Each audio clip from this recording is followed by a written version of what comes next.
Welcome to Mia Horror Stories.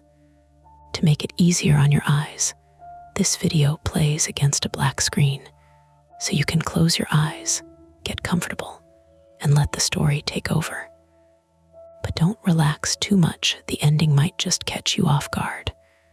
Stay with me until the very last word. The first thing that felt wrong was the receipt. Not the order itself. Late night burrito bowl, extra guac, 2 churros, like someone was trying to bribe their own insomnia. That part was normal. It was the address line that made my thumb pause on the screen. Delivery. 14.5 Larchmont Spur. My app did that little spinning wheel like it was thinking hard, then dropped a pin in the middle of a river. I was already rolling, because you don't sit in a running car at 11:47 p.m. in February and let indecision eat your gas. The heater was half working. The fan had a click in it like a playing card in bike spokes, and my phone was clamped to the dash mount at an angle that always made maps look slightly judgmental. Outside the windshield, the city had that wet glass look, streetlights smeared on the asphalt, taillights stretched into red commas.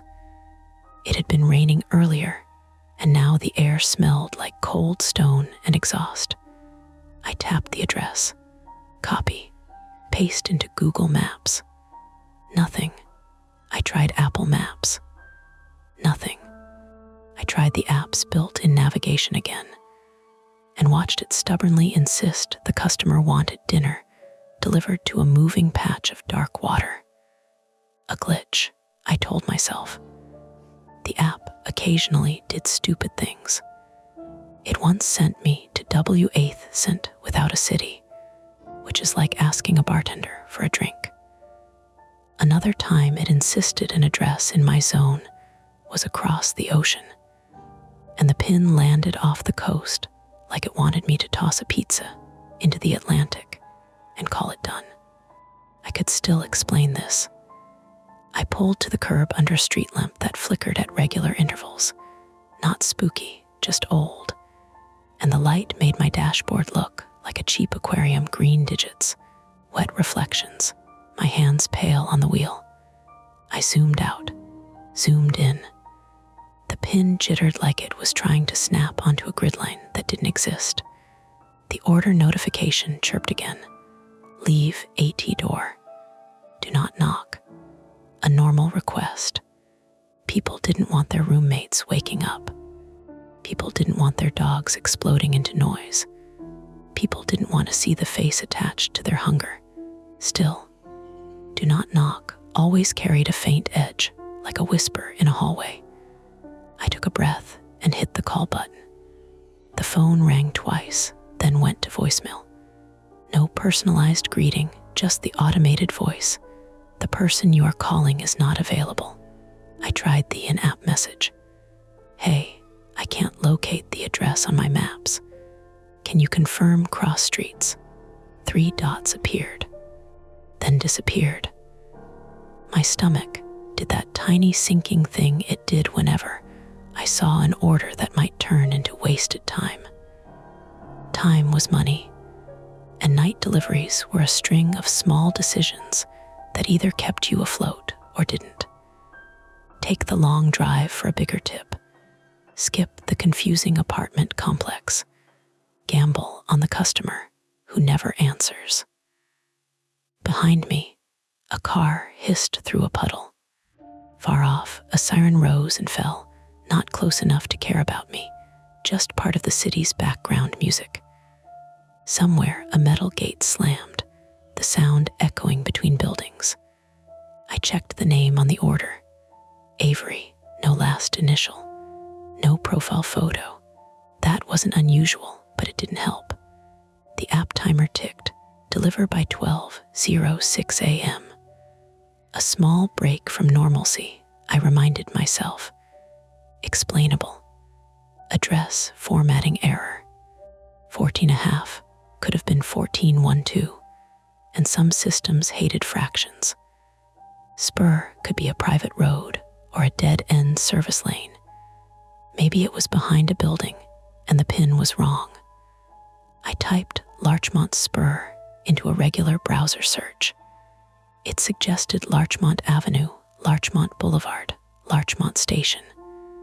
No spur. I stared at the receipt again. The restaurant had printed it without flinching, which meant the address had passed through at least one system without anyone's eyes catching. Or maybe it had caught and they didn't care, because their job ended at the counter. A horn beeped behind me. Not angry, just the quick polite tap that meant I was blocking a spot someone wanted. I eased forward, found a gap, and slid in behind a parked SUV with a Baby ON board sticker that looked sun-bleached and tired. I opened the insulated bag and checked the food, more out of habit than suspicion. The paper bag was warm against my fingers. It smelled like cilantro, lime, and fried sugar. The churros were in a small box with cinnamon dust on the seams. Everything normal. And then there was the other thing. Tucked under the handle, stapled to the paper bag like an afterthought, was a second slip of paper, not the restaurant receipt. It was thinner, white and plain, like torn printer paper, and someone had written on it in clean block letters. Use Service Road. No lights. My first thought was, the customer left a note at checkout. Some places allowed that. Sometimes it printed. Sometimes the staff scribbled it if their printer didn't cooperate. My second thought arrived right after, quieter and more annoying. No lights. Like my headlights. Like street lights. Or like, don't bring attention. I held the paper closer to the dash light. The ink was fresh enough that it still had that slightly glossy look. The letters were too even to be a frantic scribble. It looked like someone who wanted to be understood. I set it on the passenger seat, face up, and stared at it longer than I meant to. A laugh burst out of me, too sharp, and then I stopped myself and looked around as if anyone could hear. No one cared. People at midnight moved through their own bubbles of purpose, keys, smoke, the quick shuffle from car to door.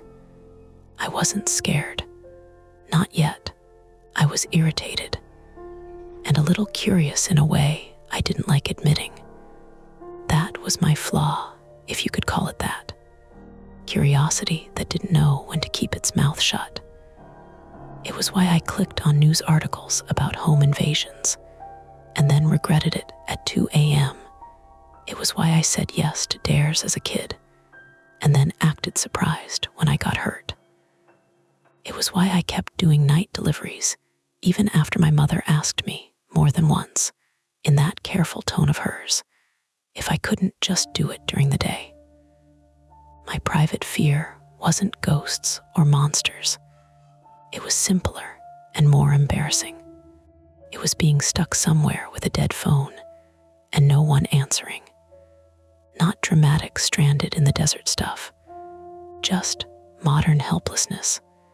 The kind where you're on the side of a road with a flat tire and you realize you don't remember any numbers because your brain outsourced that to a glass rectangle. The kind where your location is shared, but the blue dot is wrong. The kind where you can see houses and lights and people and still feel invisible because you can't make the system connect you to help. I checked my battery. 23%. I had meant to bring my charger in from the apartment. I had left it plugged into the wall next to my bed like a bad habit. My car charger had died 2 weeks ago, and I kept forgetting to replace it because I kept thinking, it'll be fine for one more shift. The app buzzed again with a message. Avery, you're close. Take the service road. That was it. No cross street. No clarification. Like service road was an obvious choice the way the highway was obvious. I typed back, can you send a pin or nearest intersection? My maps aren't finding Larchmont Spur.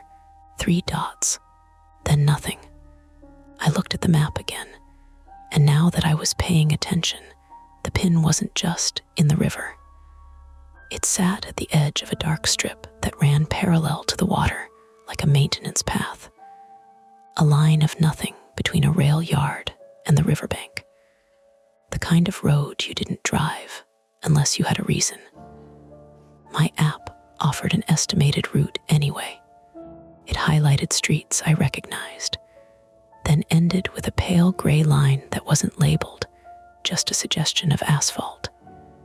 The city on either side of me felt suddenly more present. The hum of my engine, the faint rattle in my door, a bus sighing at a stop somewhere, kneeling down, its hydraulics complaining. A couple laughing too loudly as they crossed a street, their voices bouncing off storefront glass. I could go home, I told myself. I could cancel. Mark it undeliverable. The app had a button for that, buried under menus like it wanted you to feel guilty for using it. But I also pictured the order total and the potential tip. Late night orders were sometimes generous, and if I didn't deliver it, I'd still smell cilantro in my car for hours, like a reminder. My phone vibrated again. Avery, do not call. Just drop it at the door. Use the service road. You'll see the gate. A gate. Okay. That was at least a concrete thing. I swallowed, suddenly aware of the dry taste in my mouth. I hadn't eaten since late afternoon. I lived off gas station coffee and the occasional fries someone forgot to pick up, which was sad and also true. A car pulled up beside me and idled. The driver glanced over, not aggressive, just a quick check on why someone was sitting with their interior light on. Their face was lit blue by their own phone. When they looked away, I felt weirdly alone again. I started the car properly, shifted into drive, then paused with my foot on the brake. In my rearview mirror, my eyes looked tired. I'd been doing deliveries on and off for almost a year, ever since my day job at an event company started cutting hours, and then cut me entirely. My name is Mason Reed, 28, male, and I'd gotten good at the small rituals that kept night work feeling normal. Lock the doors, keep the bag zipped, don't step inside anyone's house, even if they insist. Trust your gut, but also don't be dramatic. I wasn't brave.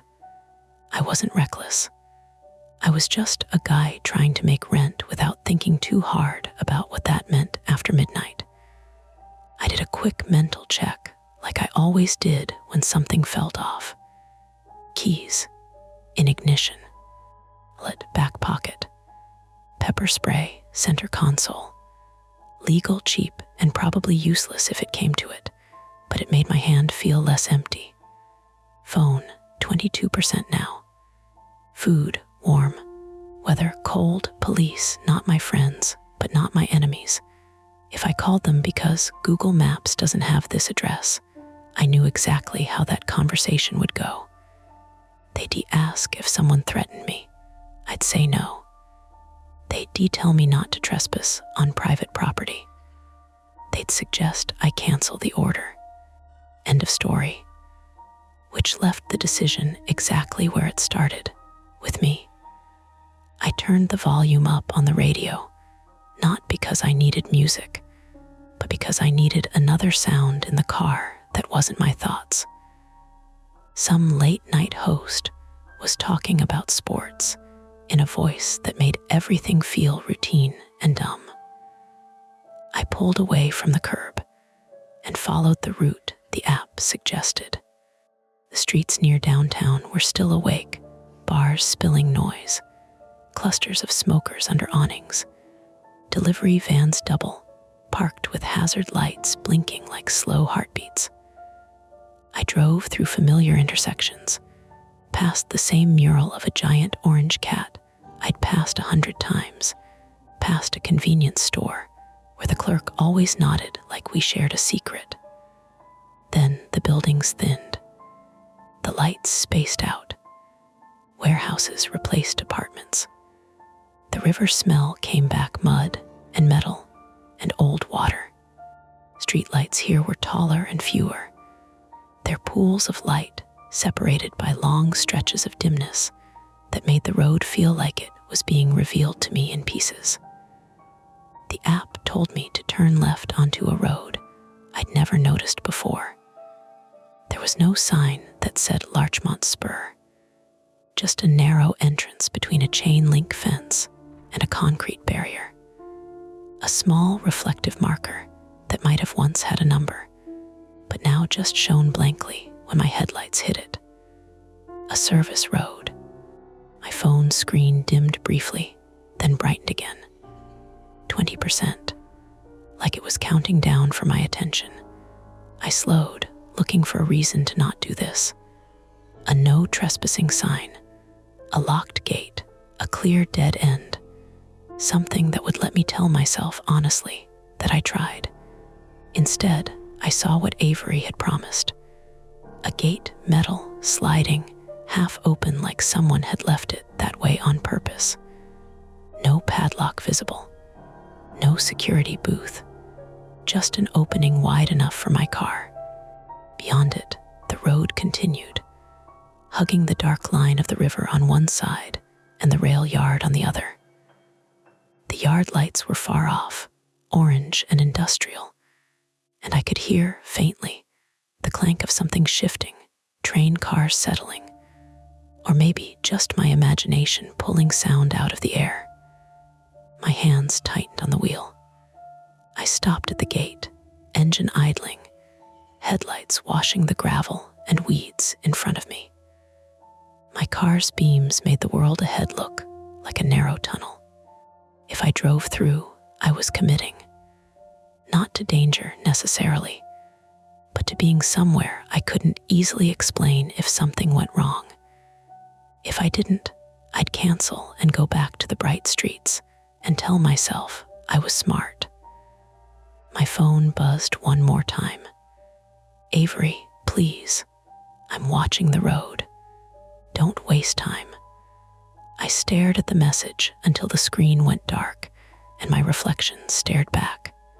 The choice sat there with me in the idling car, reverse and leave, or roll forward through the half-open gate and deliver food to an address that didn't exist on any map. I put my foot on the gas, just enough to feel the car lean forward, and held it there. I eased the car forward.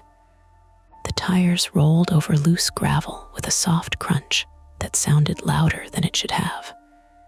The gate didn't creak. It just stood there, half open, patient. I didn't turn off my headlights.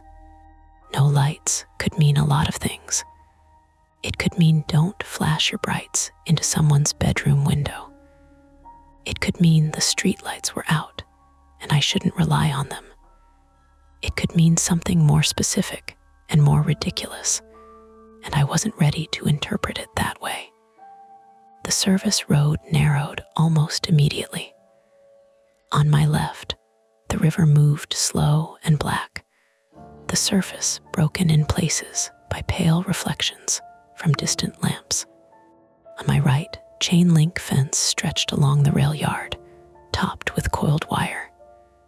Every few seconds, there was a metallic knock from somewhere deep in the yard, like someone tapping a wrench against steel.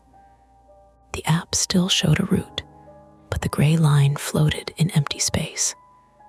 No street name, no nearby businesses, just the blue dot of my car inching forward. I checked my battery. 18%. The radio crackled and lost signal, dissolving into static. I turned it off. The car felt suddenly smaller without background noise. My phone buzzed. Avery, you kept your lights on. I stared at the message. I hadn't told them I was through the gate. The only way they'd know was if they could see my headlights. A small prickle worked up the back of my neck, not fear exactly, more the awareness of being observed. I typed back, "I need them to see the road."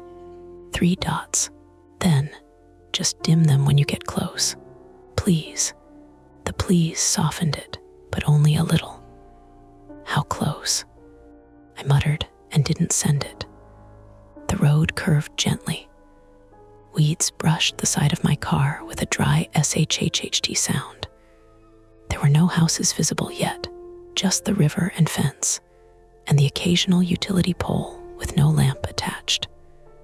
Then I saw it, a low building set back from the road, almost blending into the dark. 1 story, flat roof, concrete block. No visible signage. A single porch light burned near a metal door, casting a cone of yellow that didn't reach very far. That had to be it. Slowed, then clicked my headlights down to parking lights. The road ahead dimmed. My heart sped up in a way that annoyed me because nothing had happened yet.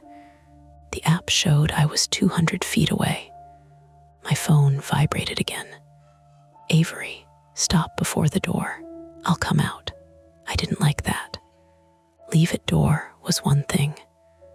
"I'll come out" changed the script. I pulled to a stop about 30 feet from the building, engines still running. My lights were low enough that the building looked like a shape cut out of the dark. For a few seconds, nothing moved. Then the metal door opened and a figure stepped into the porch light. A man, tall but thin in a way that made his jacket hang loose. He lifted a hand, palm out, not waving, just signaling. He walked toward my car at an easy pace, not hurried. I cracked the window before he reached me.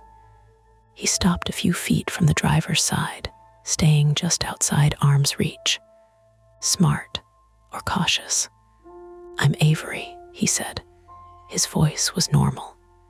A little hoarse, like he'd been talking earlier or maybe just didn't drink enough water. He looked about 35. Pale, dark hair pushed back with his fingers, clean shaven, no visible injuries, no obvious signs of anything. "I'm Mason," I said automatically. He nodded. "Thanks for coming. Most drivers cancel." I almost asked why, but instead I lifted the bag slightly. "Burrito bowl, 2 churros." "Yeah." He glanced back at the building, then back at me. "Listen, I need a favor." There it was. "I'm not going inside," I said, not harsh, just clear. No, nothing like that." He stepped a little closer, lowering his voice. "I need you to drive this around the back." "The back? There's another door. My sister's there. She won't answer me, but she might answer you." I felt my shoulders tighten. Why would she answer me? She thinks I'm trying to take her somewhere. "Are you?" His mouth twitched, almost a smile. "No, she's just not well, paranoid lately. She locked herself in. If she sees it's a delivery, she'll open up." That explanation landed in my chest and sat there heavy. I had delivered to plenty of awkward situations, couples mid-fight, parents whisper yelling about money, roommates pretending they didn't hear each other. But this was different. "You can just leave it," I said. "If she's hungry, she'll grab it." "She won't open the front," he said quickly. "She thinks I'll be there." I hesitated. My private fear, the dead phone, the stuck place, pressed at the back of my mind. This wasn't that. This was something else. But it was adjacent. "How long has she been in there?" I asked. "Since about 9. It was now after midnight." "She has her phone?" I asked. Avery's jaw tightened. "She smashed it." Of course she did. A train horn blew in the distance, long and low. The sound rolled over us, then faded. "I can't get in," Avery continued. "She locked the back door too. The windows are reinforced, long story. She's had episodes before. If she doesn't take her meds tonight, it's going to get worse." I studied his face. No wild eyes, no sweating. He seemed tired more than anything. "Why not call for help?" I asked. "I did." He gestured vaguely toward the city. "They said if she's not actively harming herself or anyone, they won't break in. And if I push it, they'll escalate and she'll never trust me again." He looked at me in a way that made me feel like I was being handed something fragile. "I just need you to drive around back," he repeated. "Knock, say your delivery. If she opens, I can talk to her through the doorway. That's it." It sounded simple when he said it. It also sounded like a situation that could tilt sideways fast. "What's the address back there?" I asked, stalling. He let out a breath that might have been a laugh. "Same building." I glanced at my phone. 15%. If I drove around back and something happened, if my car got blocked in, if my phone died, if she panicked and thought I was part of something, I would be exactly where I hated being. Off map, low battery, no clean exit. Avery seemed to read something in my face. "I'll stay where you can see me," he said. "I won't come near you unless you ask." "Why not just text her from my phone?" I said. "Let her see a different number." "She won't trust that either." We stood in that strange in-between. The river moved. The rail yard clanked. Somewhere behind the building, a loose piece of metal rattled in the wind. "I don't want trouble," I said finally. "I don't either. Is she violent?" "No," he said quickly. Then slower, "Not usually." That "usually" hung there. "And if she does open, then you leave. I'll tip you extra for trying." There it was, the transactional solution. I looked at the building again. No other cars visible. No other lights. "Okay," I said before I could talk myself out of it. "I'll drive around. You stay here." Relief flashed across his face, quick and unguarded. "Thank you." He stepped back, raising his hands slightly like he was showing he meant no harm. I rolled up the window and put the car in drive. The service road narrowed further as it curved behind the building. The gravel gave way to cracked asphalt. There was a dumpster tipped slightly on one side and a stack of wooden pallets leaning against the wall. No streetlights here, just my parking lights and the faint glow from the rail yard bleeding over the fence. The back of the building had a metal door identical to the front. No porch light. I stopped about 10 feet away and killed the engine. Instant quiet. The kind that makes every small sound feel intentional. I grabbed the bag, stepped out, and shut the door gently. The air was colder back here, less shielded from the river. It smelled faintly of damp cardboard and oil. I walked to the door and knocked. Not loud, just firm. Nothing. I waited, listening. At first I heard only the river and the distant metallic clanks. Then movement inside, a scuff, a pause. I knocked again. "I'm with delivery," I called. "Food order for Avery." Silence. Then a voice muffled through the door, female, young. "He's there, isn't he?" "No," I said automatically. "He's at the front." A pause. Then, sharper. "Is he alone?" The question hit me in a way I didn't expect. "As far as I know," I said, which was technically true. "You're lying," she said, but it didn't sound angry. It sounded tired. "I'm not," I said, and realized how unconvincing that probably sounded through a closed metal door at midnight on an unmarked service road. There was a scraping sound, like something heavy being moved. My heart rate ticked up. "Can you slide it back and leave?" she asked. "I can," I said quickly. "I'll set it down and step away." I crouched and placed the bag at the base of the door. Then I stepped back 5 paces, hands visible, like I was the one being assessed. I heard the faint click of a lock, then another. Then the door opened an inch. A chain held it. I caught a glimpse of her face through the gap. Early 20s. Pale, dark circles under her eyes. hair pulled back too tight. She looked at me, not through me, not past me, at me. "Is he still out there?" she asked. "At the front," I said. "He said you haven't taken your meds." Her expression changed instantly, anger flashing across her face. "Don't listen to him," she said. "He just wants me to leave." "Leave where?" She hesitated. The chain rattled slightly as she leaned closer. "Did he tell you this address isn't on maps?" she asked. My stomach dropped a fraction of an inch. "No," I said carefully. She let out a short, humorless laugh. "He likes that," she said. "He likes that no one can find it." Behind me, somewhere toward the front of the building, I heard the faint crunch of gravel. I turned my head instinctively. When I looked back at her, her eyes were wide now. "He's not supposed to be back there," she whispered. The chain slid free. The door opened wider. And that's when the lights along the rail yard fence snapped on all at once, bright white floodlights that washed the back of the building in sudden glare. I flinched, blinking. From the front of the building came the sound of another engine. Not mine. Another car pulling in through the gate. My phone buzzed in my pocket. I didn't need to look to know the battery was lower. Behind me, tires rolled over gravel closer. The woman stepped fully into the doorway, barefoot on cold concrete, and grabbed my sleeve. "That's not his car," she said. The floodlights hit like a slap. White, industrial glare poured over the back lot, bleaching color out of everything. The cracked asphalt turned chalky. The dumpster threw a hard-edged shadow. The woman's face went flat and pale. I turned toward the sound of the second car.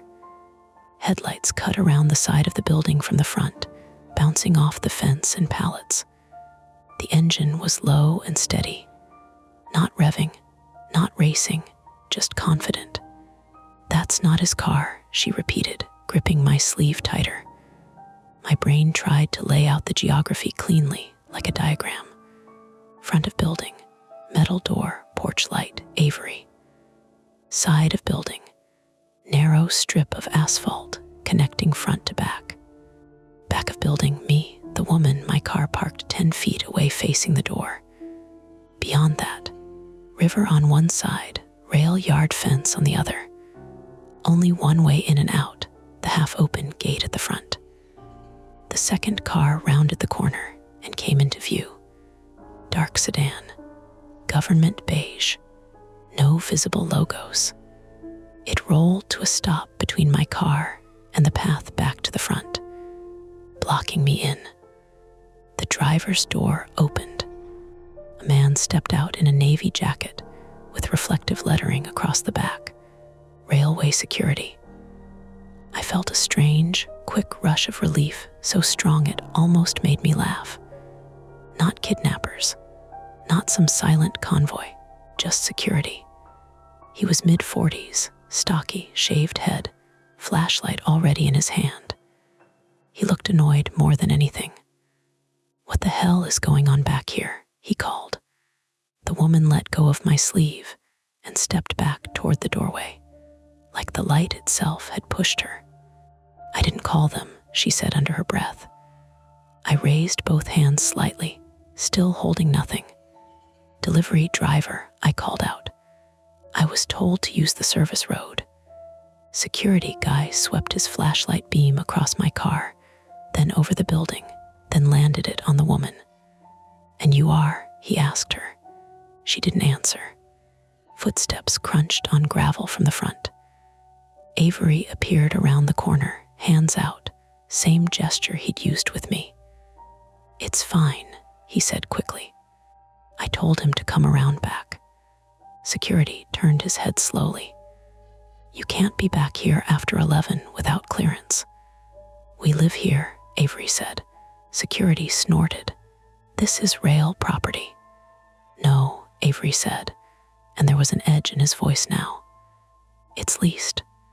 The two men stared at each other in a way that suggested this wasn't their first conversation. I stayed very still, my phone buzzing faintly in my pocket like an insect trying to escape. "Your floodlights triggered motion," security said, "and I've got a report of a vehicle entering through the gate." "That's me," I said. My voice sounded too loud in the bright lot. Security turned the flashlight on me. The beam was blinding up close. I squinted. "You got ID?" "I did. In my wallet. In my back pocket." The act of reaching for it suddenly felt like a choice with consequences. I glanced at Avery. His jaw was tight. The woman hovered just inside the doorway. I pulled my wallet slowly and handed over my driver's license. He studied it under the floodlight glare. "You know this road isn't public, right?" he said. "No, sir," I said automatically. The address was on my app. He held the flashlight under his chin now, which made him look like he was telling a campfire story he didn't enjoy. "Address?" he asked. 14.5 Larchmont Spur, I said. He blinked once. "There's no Larchmont Spur," he said flatly. The woman let out a quiet sound, half a laugh, half something else. Avery stepped forward. "It's the old designation." Security ignored him. "You need to leave," he told me. Now, that should have been simple. "Attempt 1, leave," I nodded. "Okay." I moved toward my car, aware of everyone watching the small decisions of my body. I opened the door, slid into the driver's seat, and turned the key. Nothing, just a thin clicking sound. My stomach dropped. I tried again. The engine coughed once, then died. Battery, of course. I'd been idling with lights on. I'd killed the engine in the back lot. The cold didn't help. I stared at the dash. The lights flickered faintly. Behind me, security's voice sharpened. "Problem," I swallowed and got out again. "Car won't start." He walked over, flashlight beam bouncing across my hood. "Pop it," he said. I pulled the lever and lifted the hood. The metal was cold under my fingers. The engine looked normal, which meant nothing to me. Security leaned in, sniffed once like he could smell a lie. "Battery's weak," he said. "You got cables?" "No," he exhaled sharply through his nose. "You've got to be kidding me." Avery took a step forward. "I can," security shot him a look that stopped him mid-sentence. "You," security said to Avery, "go inside." "She won't," Avery said, gesturing toward his sister. Security's flashlight flicked to her. "You live here?" he asked. She hesitated, then, "Yes." "You got a lease?" Free answered before she could. "Yes." Security looked unconvinced. My phone buzzed again. I slipped it out. 10%. A text from the delivery app, customer waiting. Complete order soon to avoid penalty. I almost laughed. "Can you jump me?" I asked security. He hesitated just long enough to make it uncomfortable. "I'm not supposed to," he said. "Liability." "I'll sign something," I said. "Or you can just watch me sit here until my phone dies and your floodlights stay on all night." He stared at me for a long moment. Then he walked back to his sedan. "Attempt 2, get a jump and leave." He popped his trunk, pulled out cables with the resigned air of someone who's done this too many times. We hooked them up. His engine idled steady. "Give it a minute," he said. The floodlights hummed overhead. The woman had retreated into the doorway again, watching. Avery stood halfway between us and the building, not close enough to be accused of interfering, not far enough to be uninvolved. I tried the ignition again. The engine sputtered, then caught. Relief flooded through me so hard my hands shook. "Keep it running," security said. "I will."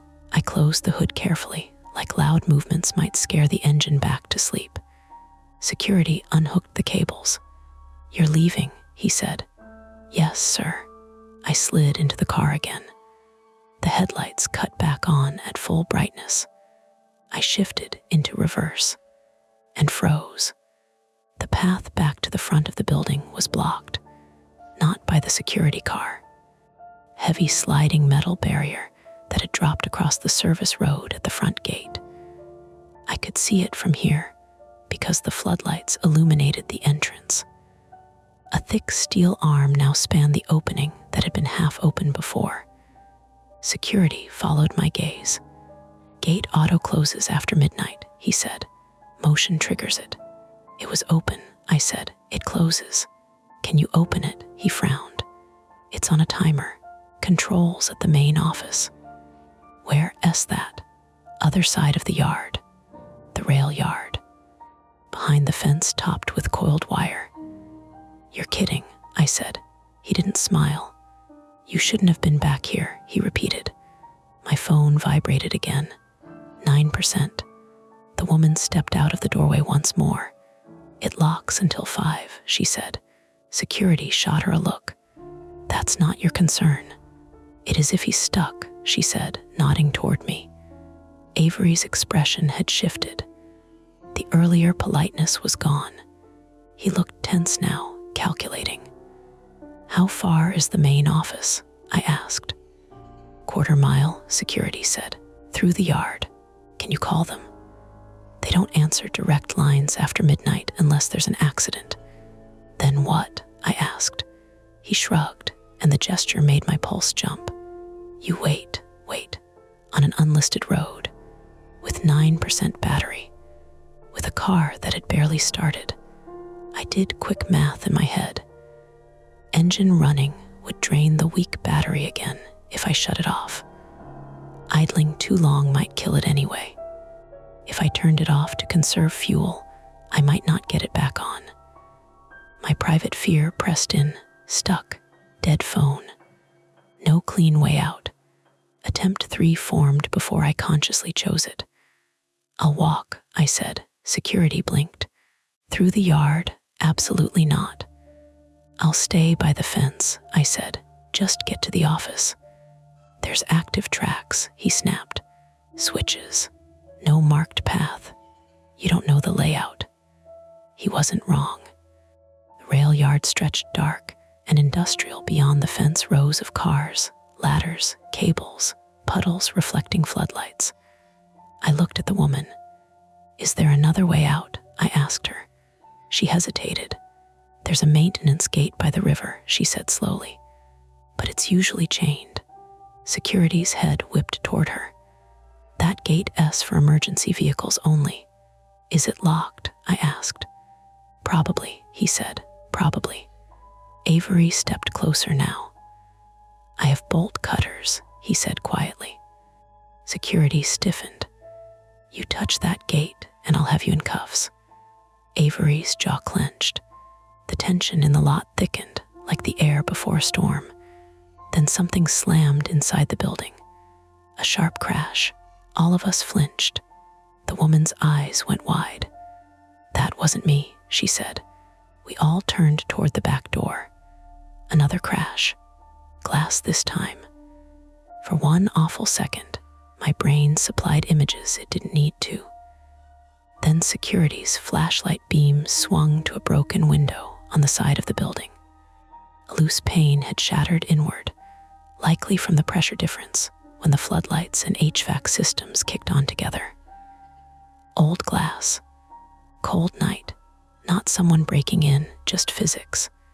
The misdirection drained a layer of adrenaline from me, but not all of it. Everyone inside, security barked to the siblings. Now, the woman shook her head. No, Avery reached for her arm. She jerked away. Don't, she said. And there it was again, the fracture between them. My phone buzzed. 8%. The app sent another automated warning. The engine in my car made a faint, irregular tick. Security looked from the broken window to the locked gate to me. You can't stay here, he said finally. I've got rounds to make. Then open the gate, I said. I told you, then call someone. I told you, The woman stepped forward suddenly, moving past all of us toward the river side of the lot. "There's a path," she said. "If you hug the bank, you can reach the street 2 blocks down." Curity swore under his breath. "There's no path," he said. "It's mud and riprap." "I've walked it," she said. "At night." She didn't answer. I looked at the riverbank. It sloped down sharply, lined with large gray rocks placed to prevent erosion. Beyond that, a narrow strip of dirt ran between the rocks and the water. If the gate was locked until morning, that might be the only physical exit not blocked by steel. But it wasn't meant for cars. And if I left my car here, the thought hit hard. If I left it, I might not get it back without a tow. I might get fined, or worse. But if I stayed, the engine sputtered and died. Silence swallowed the lot. All dashboard lights went dark. My phone screen dimmed in my hand. 7%. That was the moment. No more idling. No more easy reversal. The car was dead. The gate was locked. The floodlights hummed overhead. Security stood between rules and practicality.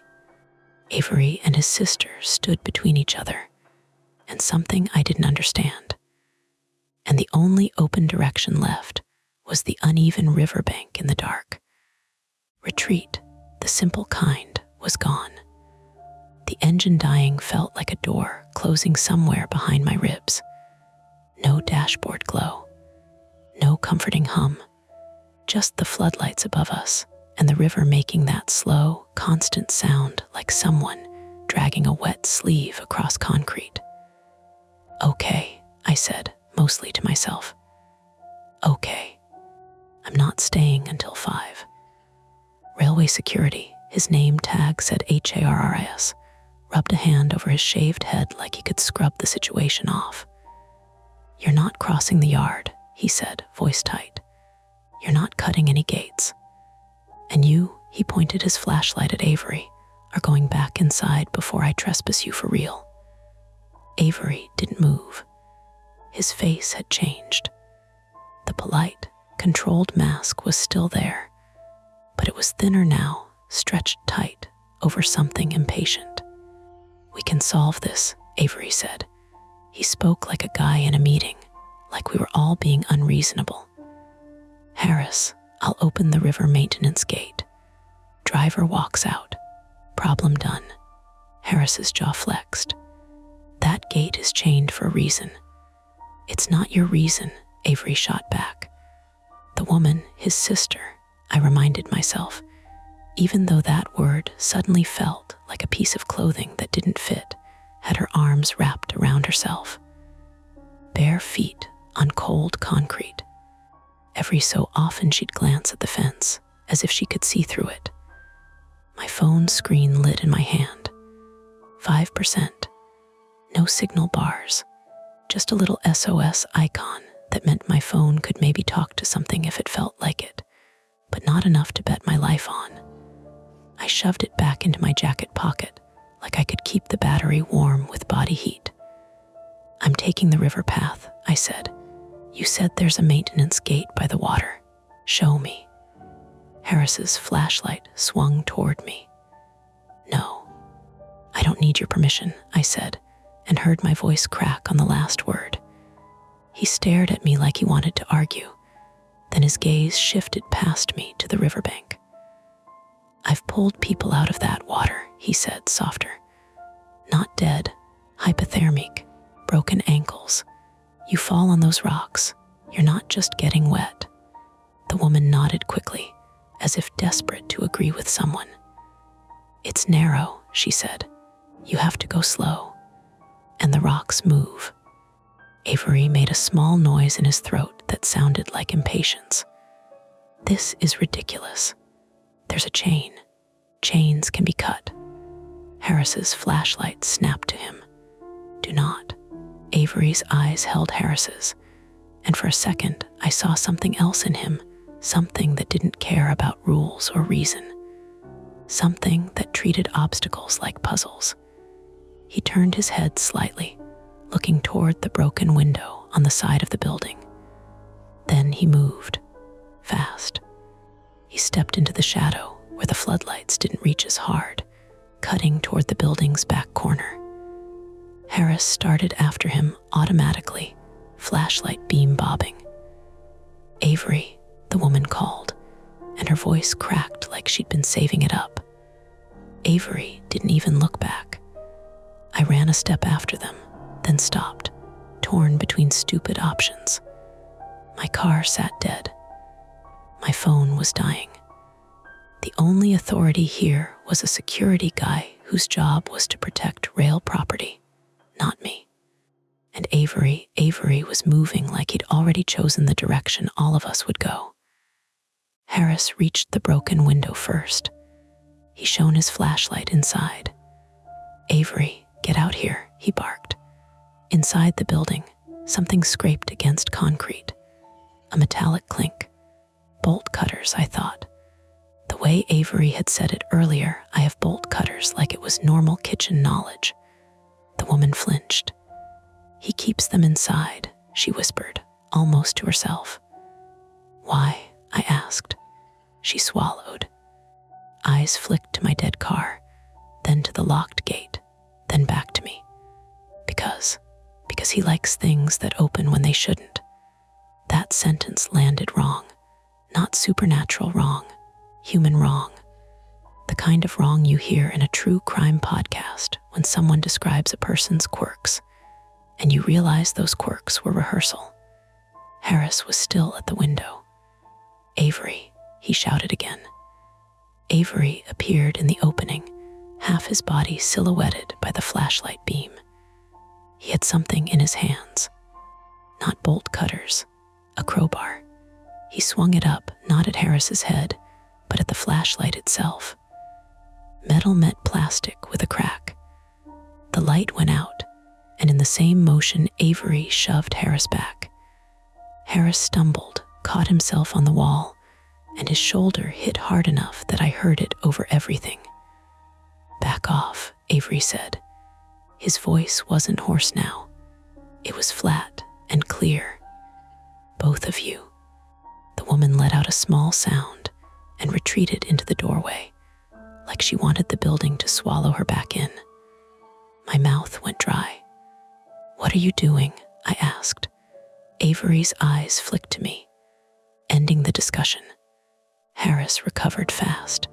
He reached toward his belt, radio, cuffs, maybe a baton.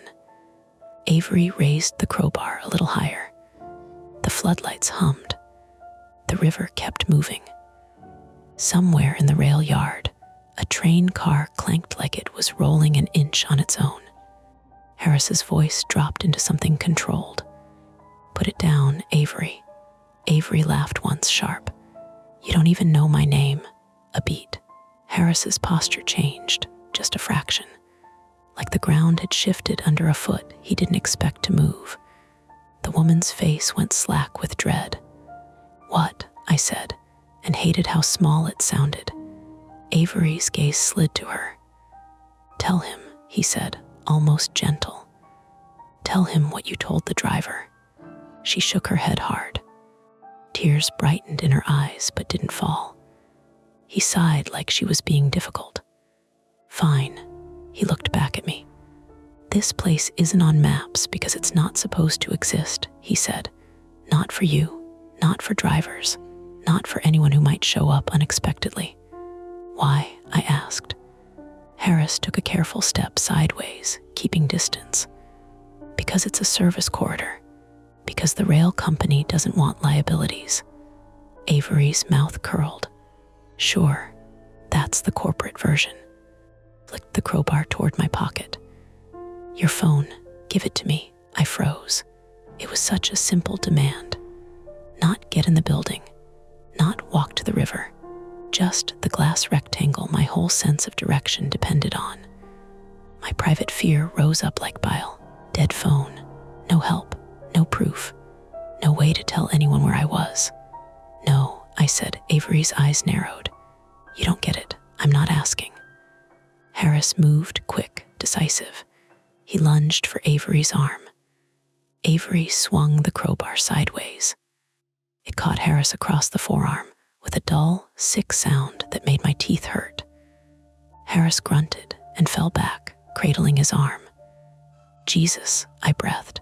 Avery didn't even look at the damage like it mattered. He pointed the crowbar at me again. Phone, he repeated. I backed away until my shoulder hit the metal door frame behind me. The woman was inches away now, pressed into the doorway like she was trying to become part of it. Give it to him, she whispered. Please, just give it, then go. And you, I hissed back, her eyes flashed. I can't. Avery heard that, and something flickered in his face annoyance, then a tight smile. Harris, hunched and pale, forced his radio up with his good hand. Unit, he tried. Static. He tried again, voice louder. Only static answered, like the air itself was shrugging. Avery's smile widened a fraction. Dead zone, he said, like he was proud of the word. I felt my hand move almost on its own toward the center console of my dead car, pepper spray. A cheap plastic cylinder that had always felt like a toy. Avery noticed. Don't, he said, and stepped forward fast. My fingers closed on the pepper spray, and I spun, arm up. I pressed the trigger. A thin stream shot out, and the wind off the river caught it. It blew back into my own face. My eyes lit on fire. Instant burning. Throat clamping. Breath turning into a cough that felt like it scraped my airway. Ah, I choked, staggering. The woman grabbed my sleeve again, pulling me sideways into the doorway to keep me from falling backward onto the asphalt. Avery cursed, wiping at his own eyes too, but less affected. He'd been just out of the main mist. Harris made a sound between pain and triumph. Nice. Shut up, I croaked. Tears streamed down my face uncontrollably. I couldn't see clearly, just bright white floodlights smeared into a halo. Avery's footsteps came toward us. Get inside, he snapped at the woman. No, she yelled, and her voice surprised me big, raw, finally uncontained. I heard movement, her shifting her weight, kicking something. A loud clatter. Then the scrape of metal on concrete. Avery swore again, closer now. I blinked hard, trying to force my eyes open. Shapes swam. The woman had knocked over the delivery bag. The burrito bowl rolled, lid popping, spilling rice and beans onto the ground like a ridiculous sacrifice. She didn't look at the mess. She grabbed the churro box, small, light, and hurled it at Avery's face. It hit his cheek and bounced off uselessly, cinnamon dust puffing in the floodlight glare. Not effective, but it bought a half second. Move, she hissed at me. She yanked me out of the doorway and toward the river side of the lot. My feet slipped on spilled food. I caught myself awkwardly and felt a hot sting in my palm, skin scraped against gritty asphalt. I stumbled after her. Stop, Avery shouted behind us. Harris, breathing hard, lurched forward to intercept.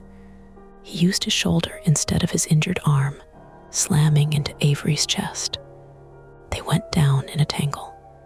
Avery's crowbar clanged to the ground. For a moment, it was just bodies and grunts, and the ugly sound of someone's breath getting knocked out. Harris was heavier. Avery was faster. Avery drove a knee up into Harris's ribs. Harris made a choking sound and rolled, protecting his arm instinctively. Avery scrambled toward the crowbar. I forced my burning eyes open enough to see the crowbar glint on the ground. I ran for it. My sneakers slapped wet asphalt. My lungs felt tight from pepper spray. Every breath was a shallow scrape. I got one hand on the crowbar. Avery's hand clamped over mine. His grip was strong. Nails bit into my skin. He yanked, and I went with it, losing balance. My knee hit the ground hard. Pain shot up my leg. "Give it," he hissed in my face, close enough that I could smell stale coffee and something metallic, like old pennies. "No," I choked and shoved upward with my free hand. I hit him in the throat, not a clean punch, more a desperate shove. He gagged and recoiled half a step, and I ripped the crowbar free. I swung. I didn't aim for his head. I wasn't trying to kill him. I was trying to make space. Metal hit his shoulder with a heavy thud. He yelled real pain, real surprise. The sound made my stomach twist. The woman grabbed my arm. "Now," she said. "River." We ran. The riverbank was worse up close. The riprap rocks were slick with algae and rain. Some shifted underfoot. The slope down was steeper than it looked from the lot. The floodlights behind us made our shadows stretch long and distorted ahead, like they belonged to taller bodies. "Slow," she said, but her voice shook. I tried. My right knee screamed when I stepped wrong. My scraped palms stung every time my fingers flexed. My eyes still burned and watered, making the rocks blur. Behind us, Avery's footsteps pounded toward the edge of the lot. "Harris," he shouted, furious now. "Harris, stop them." Harris wheezed something that might have been no, or might have been go. We reached the narrow dirt strip by the water. The river was right there, dark, cold, moving, indifferent. The dirt was mud in places. My foot slid, and I windmilled my arms, nearly going over. The woman caught my jacket and hauled me back with surprising strength. "Don't look down," she said. "Look at the rocks." We edged along the bank, 10 feet, 20. The maintenance gate came into view, 2 metal posts with a chain looped through, exactly as she'd said. Chained, thick, rusted. "No," I whispered. She rattled it anyway, like the chain might give out if we insulted it hard enough. It didn't. Behind us, Avery appeared at the top of the rocks, floodlight glare behind him. He looked like a cutout against white. He held something now. Bolt cutters.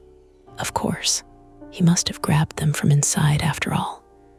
He climbed down onto the rocks with careful steps, like he'd done it before, like he knew which stones wouldn't shift. "End of the line," he called. His voice carried over the water. My phone buzzed one last time in my pocket, then went dead. Screen black. Battery gone. I swallowed, throat raw. The woman stood between me and Avery, without thinking, shoulders squared, bare feet gripping wet stone. "You promised," she said to him, voice shaking. "You said you'd stop." Avery's face hardened. "I said what I needed you to hear." Harris's voice echoed faintly from above, strained. "Avery, don't." Avery didn't even glance back. He stepped closer, bolt cutters in his hands, and I realized the central, ugly truth wasn't complicated. He didn't need the place to be haunted. He just needed it to be hidden. Hidden meant no witnesses. Hidden meant dead zones. Hidden meant gates that locked. Hidden meant drivers who didn't want trouble. He looked at me. "Keys," he said. "Wallet, phone." I lifted the crowbar again. My arm shook from adrenaline and fatigue. "I don't have a phone anymore," I said, voice ragged. "Battery's dead." Avery's eyes flicked to my pocket anyway, like he didn't believe anything that didn't benefit him. The woman's breath hitched. "Please," she said again, softer. "Just let him go." Avery smiled without warmth. "And you?" Her eyes hardened. "I'll go with him." Avery laughed, a single bark. "No, you won't." He stepped forward. I swung the crowbar.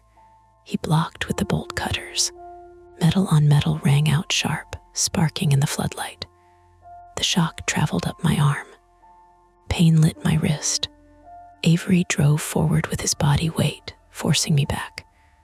The dirt under my heel gave, and I slid toward the edge of the water. For one awful moment, I saw myself going in cold shock, heavy clothes, rocks, the current. The woman lunged, grabbing my jacket and yanking me back. Avery took the opening.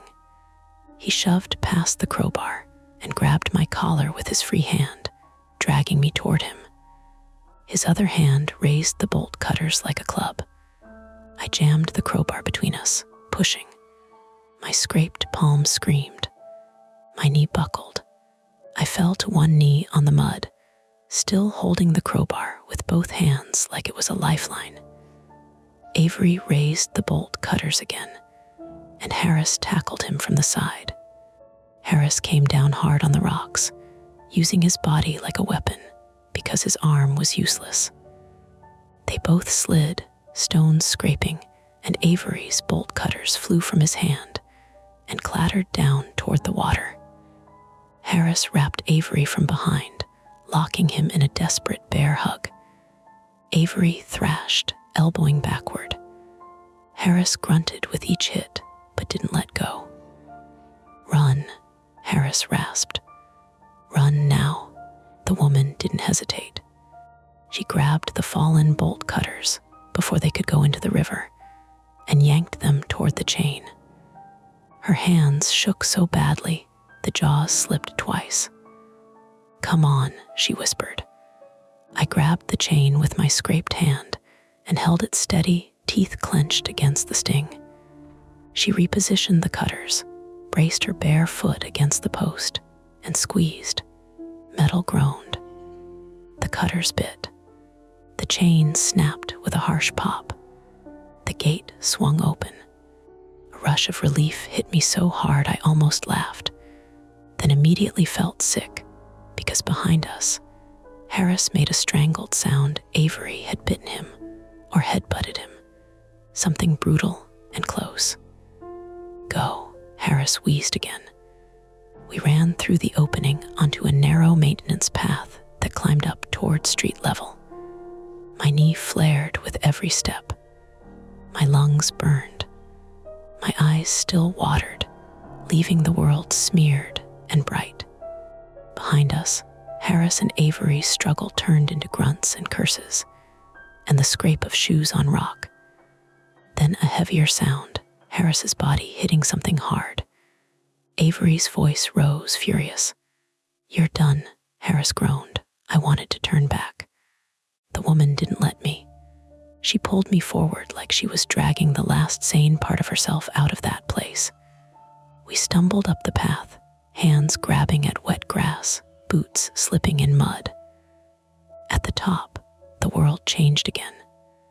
Streetlights, cracked sidewalk, a quiet two-lane road, normal, almost normal, except we looked like we'd crawled out of a ditch because we had. The woman stood on the sidewalk, chest heaving, hair coming loose.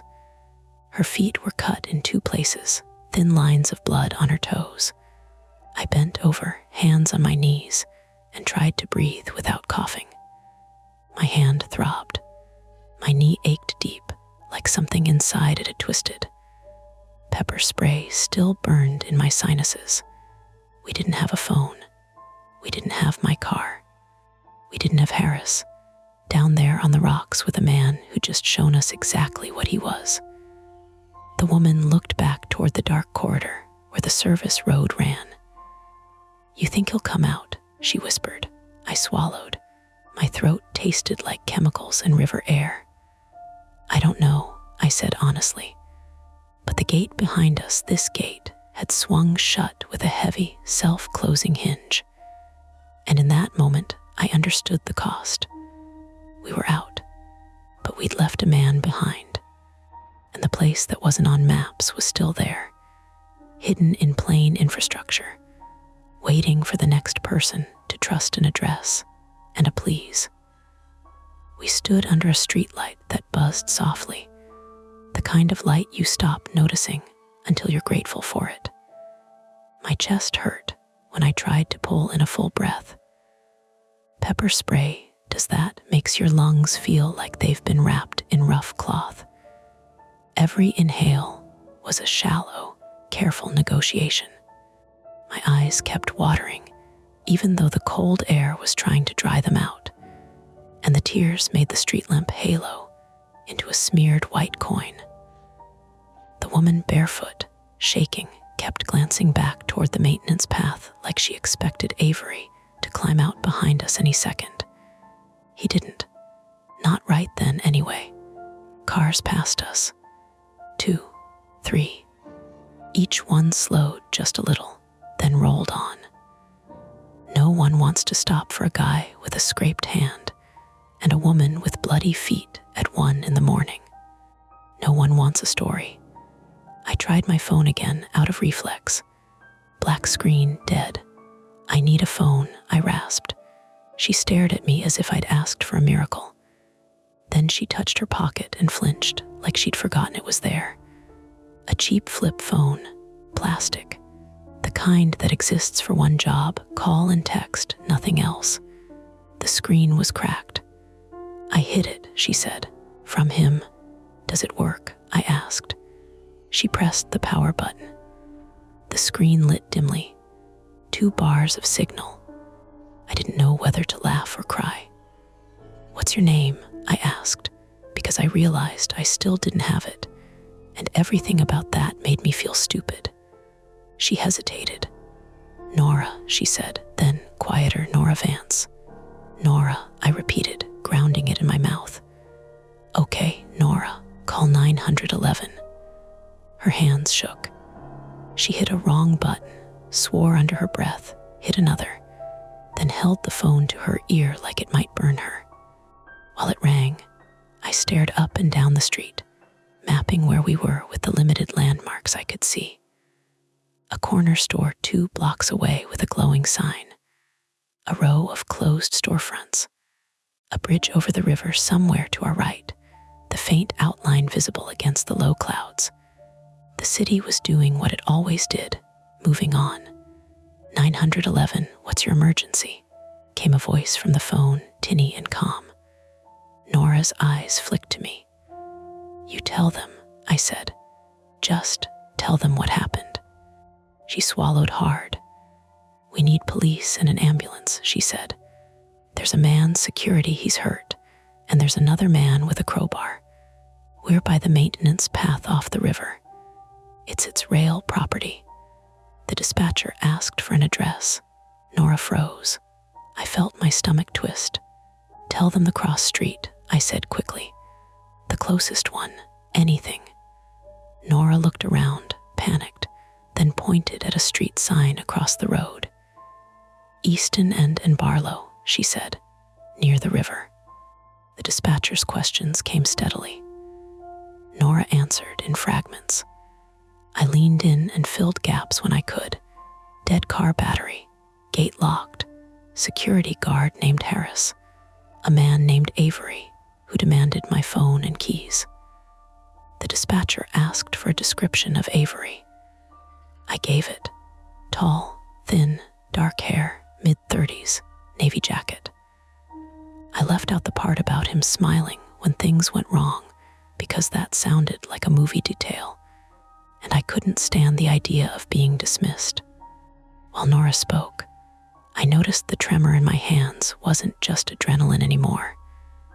It was cold and shock settling in, choosing its spots. My right knee had stiffened. Every time I shifted weight, it sent a dull, deep ache through the joint, like something had been stretched in a way it wasn't meant to go. Nora's feet were worse than they looked at first glance. Small cuts, yes, but also bruising already blooming, toes swelling where she'd slammed them against rocks.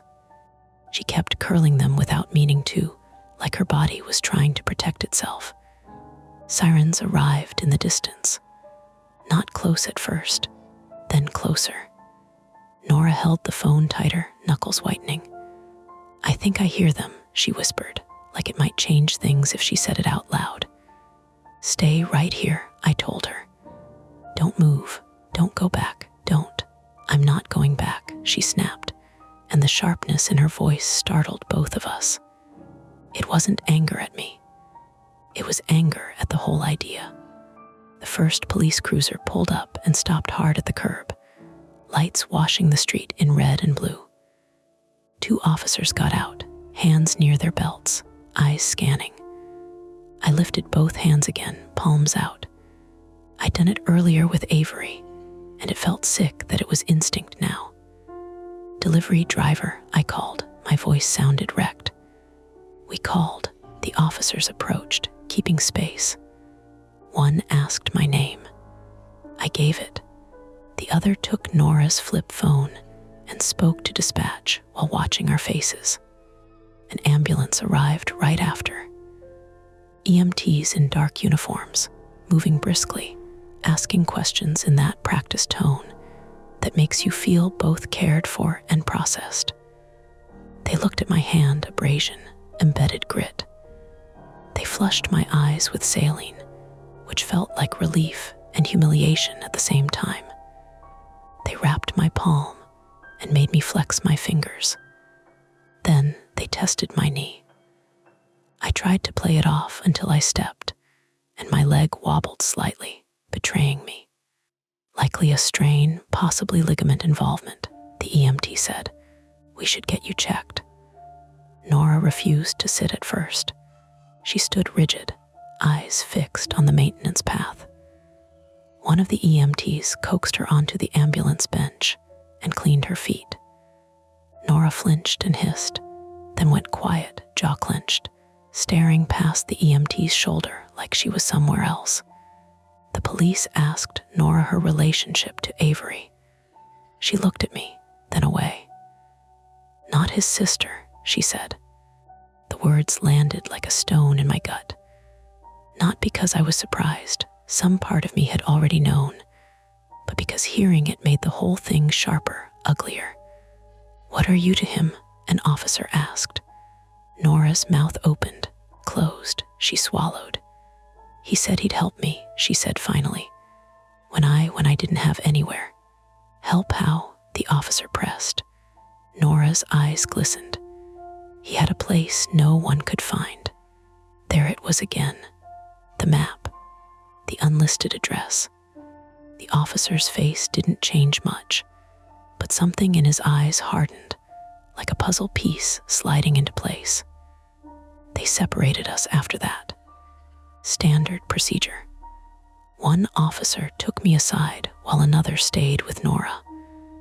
They asked me to tell it from the beginning, and I did as cleanly as I could. The order, the pin in the river, the handwritten note, the half-open gate, the demand for my phone, the blowback from pepper spray, Harris tackling Avery at the river. When I got to Harris, the officer's gaze sharpened. "Railway security officer?" he asked. "Yeah," I said. "Harris, he got hit, arm, ribs maybe. He stayed behind." The officer spoke into his radio, and I caught fragments. Rail corridor, possible assault, need access, gate controls. A second cruiser arrived, then a third.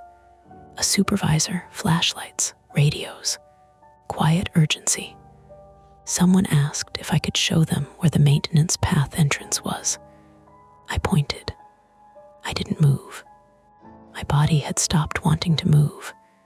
It was like my muscles had a meeting and decided they'd done enough for one night.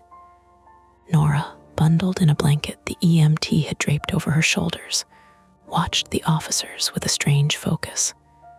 "They'll get stuck at the gate," she said suddenly. An officer glanced at her. "What gate?" "The service road gate," she said. "It locks. It's timed. It doesn't care who you are," the officer frowned. "How do you know that?" Nora's jaw tightened.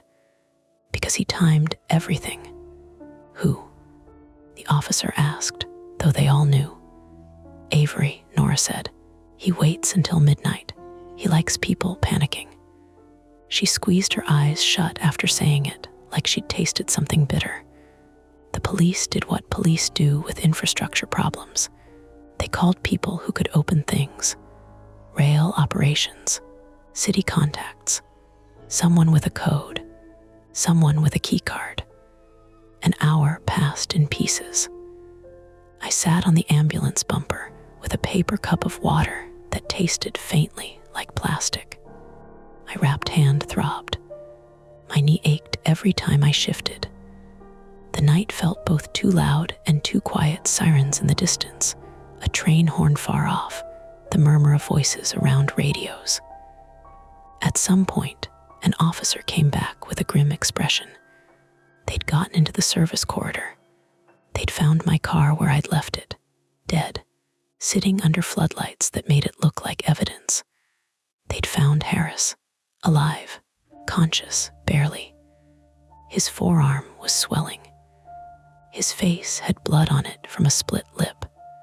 He'd been dragged a few feet up the rocks, away from the water, as if someone had started to move him and then changed their mind. They did not find Avery. Not then.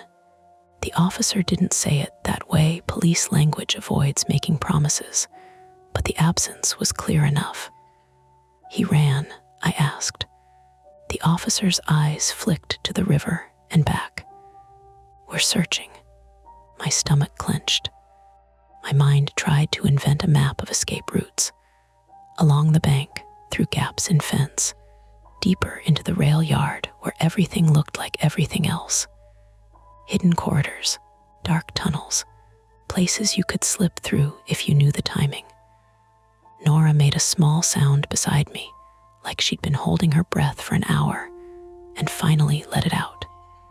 He always runs, she whispered. They took us to the hospital. Not together, separate ambulances, separate paperwork, separate statements. It wasn't punishment, it was procedure. But it felt like the night wanted to keep isolating us, even after we'd escaped. The ER was fluorescent and ordinary. A kid with a skateboard injury. An older man with a cough that rattled like a loose bolt. A woman arguing quietly into her phone about childcare. I sat in a plastic chair with my knee elevated, an ice pack melting slowly on my skin. A nurse cleaned my palm more thoroughly, digging grit out with tweezers that made me wince. They took X-rays of my knee. No fracture. Likely sprain, the doctor said. Follow up with ortho. Use crutches for a few days. Don't be stubborn. It was said kindly, like he'd met my type 1,000 times. They asked again for my statement. I gave it again. When the adrenaline fully drained, what remained was a cold, exhausted anger that made me feel ashamed because it wasn't directed anywhere useful. Angry at Avery for turning a burrito bowl into a crime scene. Angry at myself for going through the gate. Angry at a system that let an address exist in an app without existing anywhere else. At around 4 a.m, an officer returned to tell me my car would be towed out and impounded temporarily as part of an investigation. He said it like it was routine, which it probably was, but it made my throat tighten anyway. How do I get home? I asked. The officer blinked, then said something about a ride-share voucher. He handed me a form, a small kindness in a stack of consequences. By sunrise, the sky had that washed-out winter look, pale and undecided. The streets were slick but drying. People in puffy jackets walked dogs. A guy carried a coffee like it was the only thing keeping him vertical. Almost ordinary. I stood outside the hospital entrance, leaning on crutches, my breath making faint clouds. My eyes still felt gritty. My nose still had a ghost of pepper spray burn. Nora came out a few minutes later, shoes on now hospital-issued slip-ons that looked absurd on her, like she'd been dressed for someone else's life. Her feet were bandaged. She held a paper bag with discharge instructions and a list of local shelters and victim services. She stopped a few feet away from me, like she didn't know what distance was safe anymore. They said he wasn't there when they searched, she said quietly. I know, I said. She stared across the parking lot. Her face looked older in the daylight, not because she aged overnight, but because the night had rearranged something in her. She was trying to look composed and failing in a way that felt honest. "I didn't lie about everything," she said suddenly. "I know," I said again, though I wasn't sure I did. "He called himself Avery," she said. "Sometimes he is Avery. Sometimes he's someone else. He has papers, different cards. He told me it's easy if you know where to look." I felt a slow chill that had nothing to do with the cold air. "Why did he order food?" I asked. "Why involve me?" Nora's mouth tightened. "He likes to see if people will come," she said. "He says it tells you what kind of world it is, who follows directions, who asks questions, who cancels."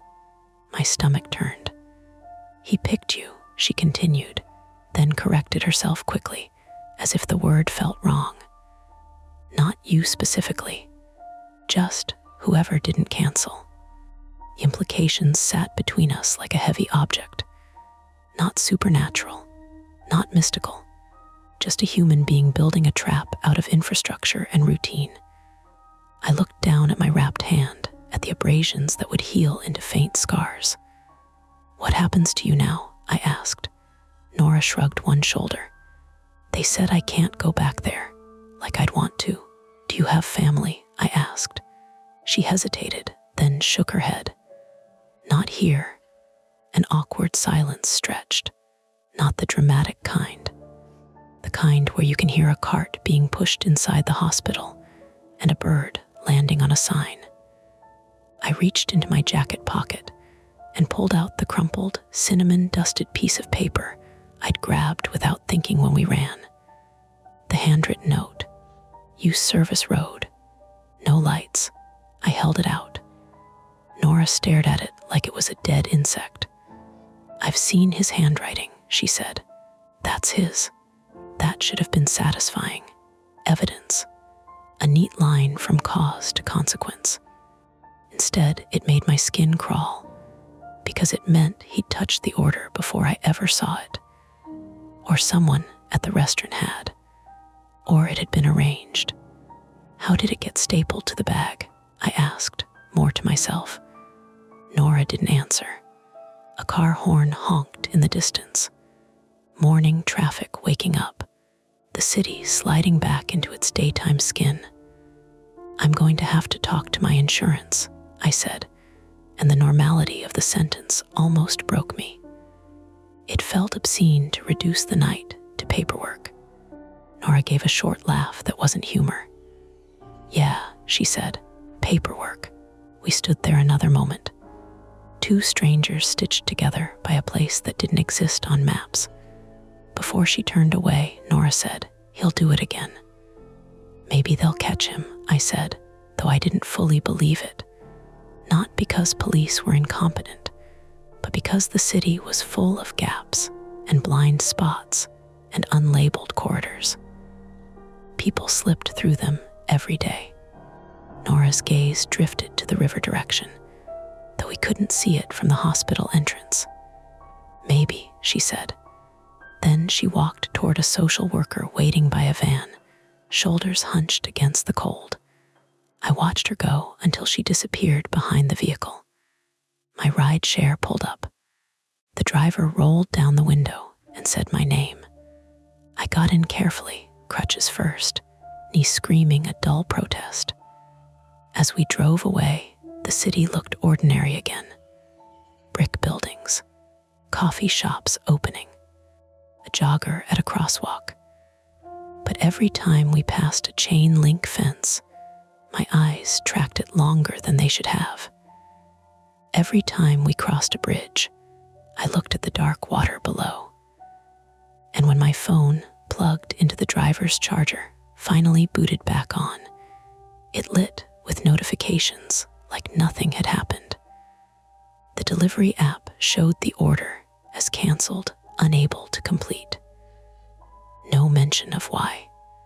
No acknowledgement that a pin had been in a river, that a gate had closed, that a note had instructed me to dim my lights. Just a canceled order. I stared at the screen until it blurred again. Then, without thinking, I opened Google Maps and typed it. 14.5 Larchmont Spur. For a second, the search bar spun. And then, very briefly, autofill suggested it, like it had been there all along. My thumb hovered, heart thumping stupidly. The suggestion vanished. The app returned. No results found. I locked my phone and pressed it face down on my thigh like it had done something wrong. Outside the window, the city kept moving. And somewhere inside it, behind fences and gates and unlabeled roads, something stayed hidden, not a ghost, not a monster. Just a man who understood how much people trusted directions. That's it for this nightmare. If you enjoyed it, please like the video, subscribe to Mia Horror Stories, and turn on notifications. It really helps keep the stories alive. And don't stop here. Dive into another one of our videos and keep the fear going. You're listening to Mia Horror Stories, and today's story is The Emergency Alert on My Phone Used My Name. The screen will stay completely black, letting your imagination do all the work. No visuals, no noise, just a story that creeps under your skin. Don't skip a second, because every detail builds to the chilling end you won't want to miss. The first thing that felt wrong was the tone. Not the loud, brassy shriek you expect from an emergency alert, the one that makes everyone in a cafe flinch at the same time, and then pretend they didn't. This one was softer, almost polite, like the first half second of a ringtone that gets cut off. My phone buzzed against the cheap metal table and skated a few inches, leaving a crescent-shaped smear through the condensation. I caught it before it could tumble into my coffee. The screen lit up with that familiar government gray banner. Emergency alert for a beat. My brain did the lazy thing brains do and tried to file it under weather, amber, silver. That weird one about a boil water advisory that showed up 3 days late. Then I saw the first line, and my thumb stopped mid-scroll like it hit a snag in fabric. Shelter in place, Emma. My name. Not residents of, not people in, not even the stiff. This is a test, language. Just my name, right there like somebody had typed it with their actual fingers, like I was in a text thread with the county. I turned the phone sideways and back, like the angle might change what it said. It didn't. Around me, the cafe kept being itself. The espresso machine coughing steam, someone's laptop fan spinning up, a spoon tapping a ceramic cup in little, impatient clicks. A man in a puffer jacket laughed at something on his screen. The smell was a mix of burnt sugar and wet wool. Half the room had come in from the drizzle. If something big had happened, the room should have tilted. It didn't. Nobody else even looked up.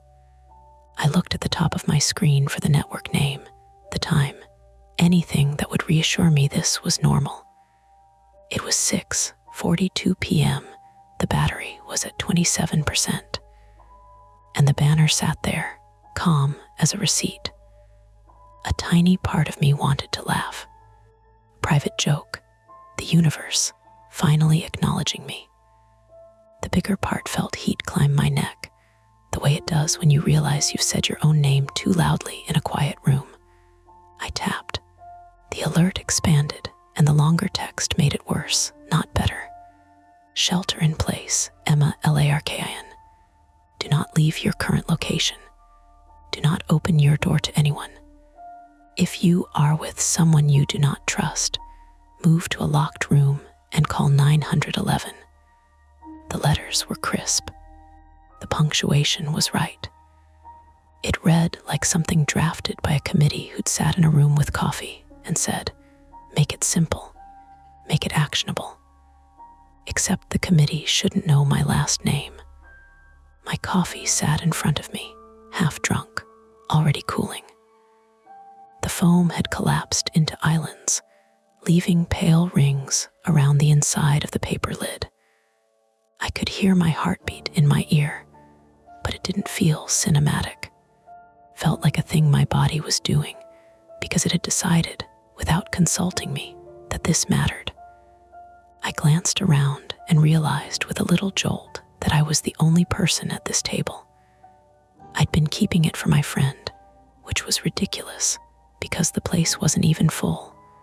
But we're all trained to protect our little squares of territory. I tried to make my face normal. My phone buzzed again. Another alert stacked beneath the first, identical header, different body. This is not a test. Emma Larkin. If you can read this, you have been identified. There was a pause in my breathing where my lungs forgot what to do. Hey, a voice said. I flinched so hard my phone slipped and slapped onto the table. It made a sharp, ugly sound that drew one glance from the barista, and then nothing. My friend slid into the chair across from me, shaking rain off her umbrella in small, controlled flicks, as if she'd been raised by people who hated mess and knew how to show it without saying it. Jules Hart, 29, female. Jules wore a navy trench coat that always looked like it had been pressed. Her hair, even damp at the ends, fell in a neat, blunt cut that made her look like she'd made deliberate choices in her life. She was the kind of person who returned things on time, who had opinions about which grocery store had better produce, who could talk herself out of a speeding ticket without sounding like she was trying. She was also, I knew, terrified of being wrong in public. It made her efficient. It made her sharp. It also made her hold her breath in elevators. She set her tote on the chair beside her and leaned forward. You okay? You look like you just read your own autopsy. I didn't answer. I pushed my phone toward her instead. She frowned, adjusted the angle so the glare from the hanging bulbs wasn't washing the screen out, and read. I watched her face shift through the steps. Confusion, then that quick internal laugh she did when she thought something was dumb, then a tightening at the corners of her mouth. That's, she started, then stopped.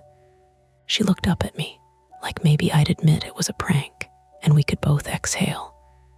Is this a scam? Like those fake UPS texts? It's the emergency alert system, I said. My voice came out steadier than I felt. It's not a number. It's that thing that hijacks your phone. Jules picked up the phone and swiped down at the top, as if she could find an unsubscribe button. It has your full name. I noticed. A man at the next table was watching a soccer match on his phone without headphones, just low enough that it was technically rude. Every few seconds, the commentator's voice surged and then dropped back into a muffled murmur. Somewhere behind us, milk hissed into a pitcher. The barista called out an order in a voice that made every word sound like it had a smile on it. Normal, normal, normal. Jules's own phone buzzed in her coat pocket. She pulled it out quickly, thumb already unlocking before it was even fully in her hand. Her screen lit up with the same gray banner. She read it, then said my name softly, like it might startle someone else if she said it at full volume. Her alert was addressed to me too. Shelter in place, Emma. Jules looked at me, and the fear in her eyes was real, not performative. Why would mine say your name? A laugh tried to crawl up my throat, one of those useless ones that happens when your body is overwhelmed and decides humor is a life raft. I swallowed it. I don't know, I said. Maybe it's based on location. Like, then it would say the location. She cut in, brisk, almost angry. the way she got when she wanted something to be solvable. It would say downtown or this area. Not you. My phone buzzed again. It did it in that little double pulse, a vibration meant to be felt even through fabric. A third alert. Emma, do not go home. My apartment flashed in my mind like a picture from a listing. The narrow front door with the sticky lock, the dim hallway that always smelled faintly like someone's cooking oil, the second floor window where the blinds never quite closed all the way. I saw it the way you see something when you're trying not to think about it. Jules read over my shoulder. Okay, she said, very controlled. Okay, that's specific. My throat felt dry, like I'd just run. It's probably a mistake, Jules finished, but she didn't sound like she believed it. She looked around again, scanning faces like she might spot the person responsible. Her gaze snagged on a group of college kids by the window, their cheeks flushed, their laughter spilling out in bursts. A guy in a hoodie typed with intense focus. An older woman stirred her tea with slow care. Nobody looked like a threat. Nobody looked like they'd received a message with my name on it. Jules lowered her voice. Did you sign up for anything? Like some app that shares your location. I have like all the apps, I said, and immediately regretted it. It sounded childish. But this isn't an app. This is, I waved a hand vaguely at the air, at satellites, at infrastructure, at the invisible machinery we all pretend is a simple button. This is government stuff. Right, she said, which makes it worse. I stared at the screen until the words started to blur, then looked away because something about reading them over and over felt like participating. I forced myself to do something rational. I tapped the link icon out of habit, even though emergency alerts never have links. There wasn't one. I tried to screenshot it. The phone made that shutter sound and saved it, which made me feel slightly better, like I could prove later that I hadn't imagined it. I toggled airplane mode on and off. The alert stayed. Jules reached across the table and took my hand, a quick squeeze. Her fingers were cold from outside. You know what I hate, she said quietly. When something is scary and also stupid, like you can't even give it the dignity of being a real threat. I nodded because that was exactly it. The message was ridiculous and impossible, and it was also sitting on my screen like a weight. I realized I'd been holding my breath in shallow, careful sips. I let it out slowly. In, out. My name was not a rare name, but my full name wasn't common either. It had a rhythm that felt like it belonged to me alone. Seeing it in that official, blocky alert font made it feel stolen. Call 911, Jules said. I hesitated, not because I didn't want help, because I could already hear how it would go. Hello, what's your emergency? My phone got an alert with my name. Ma'am, are you in danger right now? I don't know. What is your location? A coffee shop. I'm with my friend. Are you able to leave safely? The alert says don't leave. Ma'am, is there a fire? Is someone threatening you? No. Then. And then you become the person who called emergency services because your phone did something weird. You become a story someone tells later, laughing, in the break room. That fear, being the wrong kind of dramatic, had been my private flaw for as long as I could remember. It lived right next to my actual fear, the one I never said out loud, that something terrible could be happening, and I'd hesitate long enough for it to matter. I can call the non-emergency number, I offered, already bargaining. Jules's stare sharpened. Emma, there are moments when friendship is not soft. It's a hand on your shoulder that doesn't let you slouch into your habits. I opened the phone app anyway, thumb hovering over the keypad. My hands were just steady enough. I typed 9, then stopped. Because at the same moment, every other phone in the cafe buzzed. Not one or two, all of them. A synchronized tremor across tables, purses, pockets. The sound was like a swarm, a low, vibrating chorus. People looked down in unison. The soccer match commentary cut out. A kid at the window said, "What the?" in a half laugh that died as he read. The barista behind the counter froze with a cup in his hand, eyes flicking to his phone on the register. A woman near the door lifted her screen close to her face. Jules snatched her phone up again and read fast. Her expression went flat in a way I'd never seen, like the emotion had been wiped off and replaced with calculation. "What does yours say?" I asked, and I hated that my voice sounded small. She turned it toward me. "Shelter in place. Do not leave your current location. If you hear knocking, do not answer." No name on hers this time. My phone buzzed again, like it was impatient that I hadn't complied. The banner updated, stacking, crowding the screen. Emma, Larkin. Do not trust anyone who says they are here to help. Jules stared at my phone and then at me, and something passed between us that wasn't panic exactly. It was recognition of a shape we couldn't see yet, but could feel moving under the surface. People in the cafe started talking at once, a messy rising tide. "Is this a drill? Did you get that? It says don't open the door. My kid's at practice." One man stood up too fast and knocked his chair into the table behind him. Someone cursed. A couple near the window argued in tight, furious whispers. The barista said, "Everybody, just stay calm." And it came out high and uncertain, like he didn't believe himself. The front door opened, letting in a slice of gray evening and the smell of wet asphalt. A woman stepped halfway inside, shaking rain off her hood. She paused when she saw the room. Phones, faces, the sudden hush that wasn't quiet but had the pressure of attention.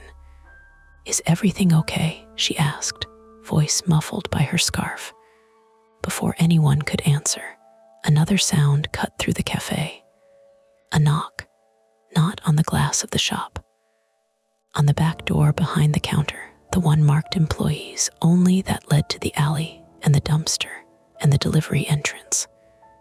3 firm raps, deliberate, like someone knew exactly how loud they needed to be heard over the espresso machine. The barista's eyes went wide. He looked toward the back, as if the door had turned into an animal. Another knock, closer together. Someone in the room laughed nervously, and it came out wrong, like a cough. Jules leaned toward me, voice barely moving her lips. "Okay, we're not doing anything stupid." My phone buzzed one more time, and this time the message was short enough that it felt like a slap. "Emma, choose." There wasn't a menu. No options, no buttons, just the word. And suddenly, it wasn't about whether this was a glitch. It was about what we did next. Jules's fingers tightened around her phone until her knuckles went pale. "We can stay here," she whispered. "Public place. Cameras, people." The knock came again, harder. The door behind the counter shuddered slightly in its frame. Or we could leave, I thought, because the front door was still open, and the street was right there, wet and ordinary, with headlights sliding past like nothing was happening. Or we could move to the back, to a locked room like the first alert said, and call the police from behind a door that might or might not hold. Jules looked at me like she was waiting for my decision, and I realized with a strange clarity that the message had done something simple and cruel. It had made me the center of the room without anyone else knowing it. My name was on the screen. My choice was next, and the knocking didn't sound like it was going to stop. The knocking came again. 3 hits, a pause, then 2 more closer together. Not frantic, not pounding, just steady, controlled. The cafe had gone from noisy to tight. Not silent, never silent, but compressed, like the air had thickened. Phones were still lighting up across tables, little gray banners sliding down. A man near the window said, "This has to be some kind of test," too loudly, like he wanted the room to agree with him. The barista, early 20s, thin beard name tag that said Marco, set the cup he was holding down with a soft clack and looked toward the back door again. "Marco," someone called, half joking. "You expecting someone?" He didn't answer. Jules leaned in. "Emma, we need to decide." I looked at the front door. The woman who had stepped inside was still there, halfway between leaving and committing. Rain traced thin lines down the glass behind her. Headlights slid by outside in the normal rhythm of a Tuesday evening. My phone vibrated again in my hand. The screen flashed. "Emma, Larkin. Do not exit through the front." My stomach tightened, not in a dramatic way, just a muscle drawing in. Jules saw it in my face. "What?" "As not to use the front." Her jaw flexed. "Okay, so it wants to control where you go." The alert," she snapped, and then immediately softened. "Sorry, I mean whoever is behind it." Another knock, louder this time. The back door shuddered in its frame. Marco swallowed and took a step toward it. "Don't," Jules and I said at the same time. He froze, hand halfway up. "Why?" he asked, and there was an edge there now, defensive. "It's probably a delivery." "At almost 7, someone muttered. Marco looked at the rest of us like we were a panel of judges. "We got a message too," he said, lifting his phone. "Everyone did. It says shelter in place. That's what we're doing." Another buzz, like a low electric tremor across the room.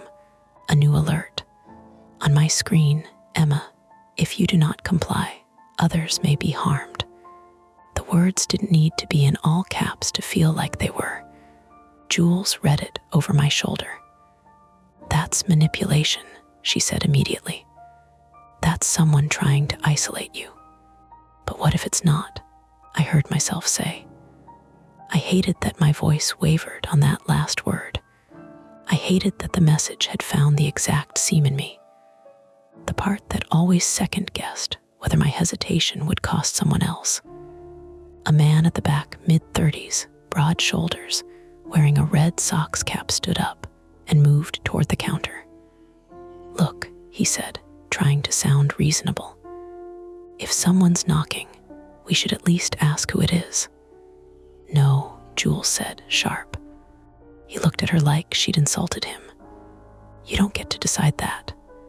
Marco hovered between them, eyes flicking back and forth. Another knock. This time, a voice followed it.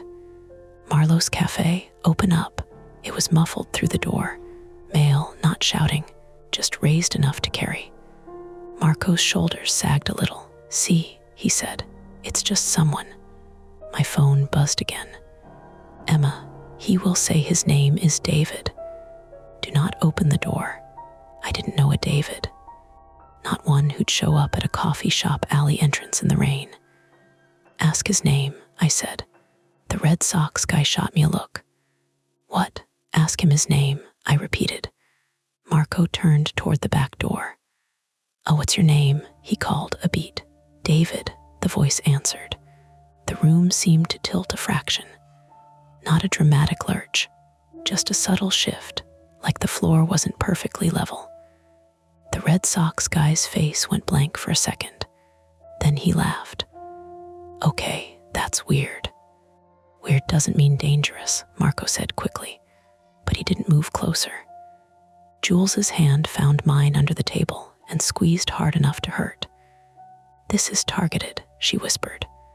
"Someone knows your location. They know you're here." "That's not possible," I said, but I heard how weak it sounded. "I didn't post anything." "Location sharing," she said. "Maps, social media, delivery apps." "I turned off most of that," I said, mostly. My phone buzzed again. "Emma, you have 6 minutes." A timer icon appeared next to the alert. A small digital countdown started at 0600. The room was no longer buzzing with speculation. People were actively arguing now. "I have to pick up my daughter," a woman near the window said, voice shaking. "She's at gymnastics." "You can't just leave," someone replied. "Didn't you read it?" "Read what?" "That someone's knocking." "This is insane." Marco finally moved, not to the door, to the phone behind the counter. He picked it up, dialed, pressed it to his ear. "Yeah, hi," he said, voice tight. "We're getting emergency alerts at Marlowe's. People are freaking out. There's someone knocking at the back door." He listened. His expression shifted from tense to confused.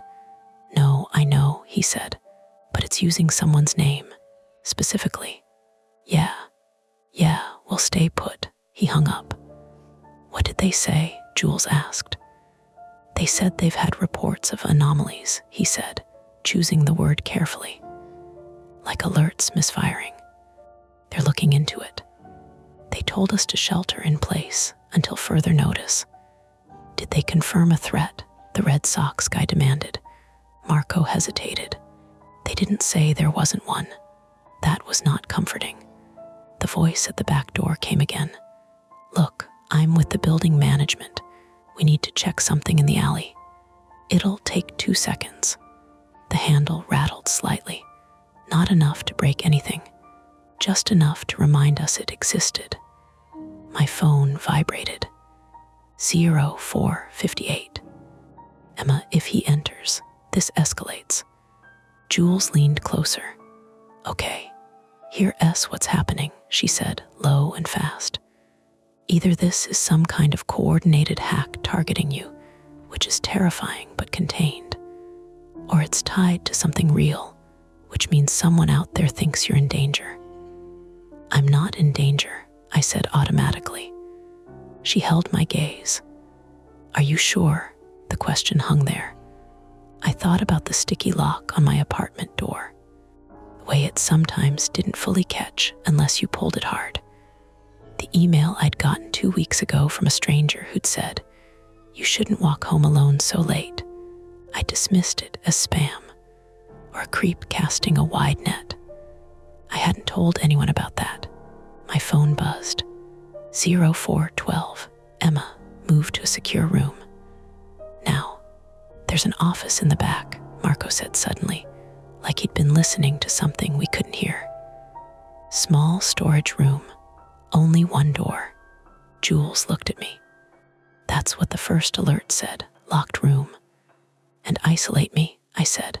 "That's exactly what it wants." "Or exactly what keeps you safe," she shot back. The Red Sox guy moved toward the back door again. "This is stupid," he muttered. "It's probably some guy getting soaked in the rain." He reached for the handle. Marco grabbed his arm. "Don't." They stared at each other, 2 strangers suddenly locked in a power struggle neither of them had signed up for. My phone buzzed again. 0301. "Emma, if you do not comply, others may be harmed." The words felt heavier now, less like a threat, more like a countdown to something procedural, like a system waiting to trigger. "What does it want you to do?" Jules asked, frustration creeping in. "It says move to a secure room." "Then maybe we do that." "And what if that's the trap?" I said. "What if it wants me separated from witnesses?" "Witnesses to what?" she demanded. I didn't have an answer. The knocking stopped. That was worse. The absence of it made the cafe feel like it was holding its breath. Marco exhaled slowly. Maybe he left. Then a new sound. Not from the back door, from the front. A heavy thud against the glass. Not hard enough to break it, just enough to make everyone flinch. The woman who had come in halfway earlier had backed out onto the sidewalk at some point. Now she was pressed against the glass, eyes wide, looking over her shoulder. Behind her, in the rain, stood a man in a dark jacket. Hood up, hands visible at his sides. He wasn't pounding. He wasn't yelling. He was just standing there, watching the cafe. My phone buzzed. 0217 Emma, he is not alone. Call the police, Jules said, no hesitation now. I thought Marco did. Call again. My fingers felt thick, clumsy. I hit 911 before I could talk myself out of it. The line rang once. 911, what's your emergency? I swallowed. We're at Marlowe's Cafe on. I glanced at the window. On West Elm and 3rd. We've received emergency alerts telling us to shelter in place. Someone's knocking at the back door claiming to be building management. There's a man outside the front watching us. Are you in immediate danger? The dispatcher asked, calm, professional. I don't know, I said, hating the answer. How many people are inside? About 15. Stay inside. Do not open the doors. Officers are en route. My phone buzzed mid-call. 0132. The dispatcher kept talking, asking for descriptions. I gave what I could. Dark jacket, hood, average height, rain making everything indistinct. As I spoke, the man outside shifted slightly. He raised one hand, not to wave, to hold up his phone. Its screen glowed faintly through the rain. My phone buzzed again. 0100 Emma, last chance. The man outside tapped something on his screen. Every light in the cafe flickered, not off. Just a quick stutter, like a skipped heartbeat. Gasps rippled through the room. The espresso machine powered down with a low whine. The overhead bulbs dimmed, then steadied. Power surge, Marco said quickly, but his voice had lost its confidence. The dispatcher's voice crackled in my ear. Ma'am, are you still there? Yes, I said, but my eyes were locked on the man outside. He took one step closer to the glass, and behind the counter, from the direction of the back door, came the unmistakable sound of metal giving way. A sharp, splintering crack. Not the door bursting open. Not yet, but something in its frame failing. The timer on my phone hit 0027. Jules grabbed my arm. We're going to the storage room. Now, another crack from the back. The Red Sox guy swore under his breath. The dispatcher's voice sharpened. Ma'am, what was that? Someone's forcing the back door, I said, and the words felt solid in a way nothing else had. The man outside didn't move. He just watched. The timer hit 0010. And for the first time, I realized the worst possibility wasn't that the alert was wrong. It was that it was right. Jules didn't wait for consensus. She stood, grabbed my sleeve, and pulled me out of my chair so fast the metal legs screeched against the tile. Coffee sloshed, warm and bitter, over my knuckles. I barely felt it. Storage, she said, like she was announcing a destination on a train platform. Now, Marco was already moving, darting behind the counter with the jittery efficiency of someone trying to be useful so he doesn't freeze. This way. He pointed with his chin toward the narrow gap between the pastry case and the register, behind the prep area. The cafe wasn't big, but it had that classic long rectangle layout, front windows and door facing West Elm, a row of two tops on the left, a longer communal table down the center, the counter, and espresso station along the right wall. Beyond the counter, a short hallway ran back toward the employee spaces, restroom, a small office, storage, and at the very back, the solid metal service door that opened into the alley behind the building. That back door was where the splintering sound had come from. Still came from, now in shorter, impatient bursts. A shoulder hitting metal, a tool biting wood, something working at a latch. Jules steered me toward the counter gap. People shifted away from us, eyes tracking, like we carried a contagion. "Where are you going?" the Red Sox guy demanded. Jules didn't look at him. "Away from the doors." "Hey," he called, voice rising. "We should stick together." I didn't have the energy to argue. My phone vibrated again in my palm, but I couldn't bring myself to look at it. The screen felt like it might burn me. Marco lifted the little swinging half gate behind the counter and hustled us through. The smell changed instantly. Less cinnamon, more sanitizer, and wet grounds. The back of house lighting was harsher and cooler. A narrow strip of floor behind the espresso machine was slick with water and milk splatter. The first attempt at solving anything was instinctive. Make ourselves smaller, find a lock, call for help. So we did. We moved like we were following a script. Marco led us down the short hallway. The restroom door was on the left, the office door on the right. At the end, the storage closet, a plain door with a keypad lock, and a little staff-only sign that had been scratched with a key. "Keypad," Marco said, fingers trembling as he punched numbers. It's the first try beeped red. Marco's face went blank with panic. He jabbed again. "Red, Marco," Jules hissed. "What is it?" He swallowed. "It's changed. We changed it last month." I don't," another crack from the back door. Louder, closer through the hallway now, not muffled by cafe noise. The back door was only 10 feet past the end of the hall, separated by a narrow service area, and a shelf stacked with syrup boxes and paper towels. Jules grabbed Marco's wrist and forced his hand still. "Think who changed it? When?" "I wasn't." He looked like he might vomit. "Our manager did. After we had a theft issue." The 911 dispatcher's voice still echoed in my ear from memory.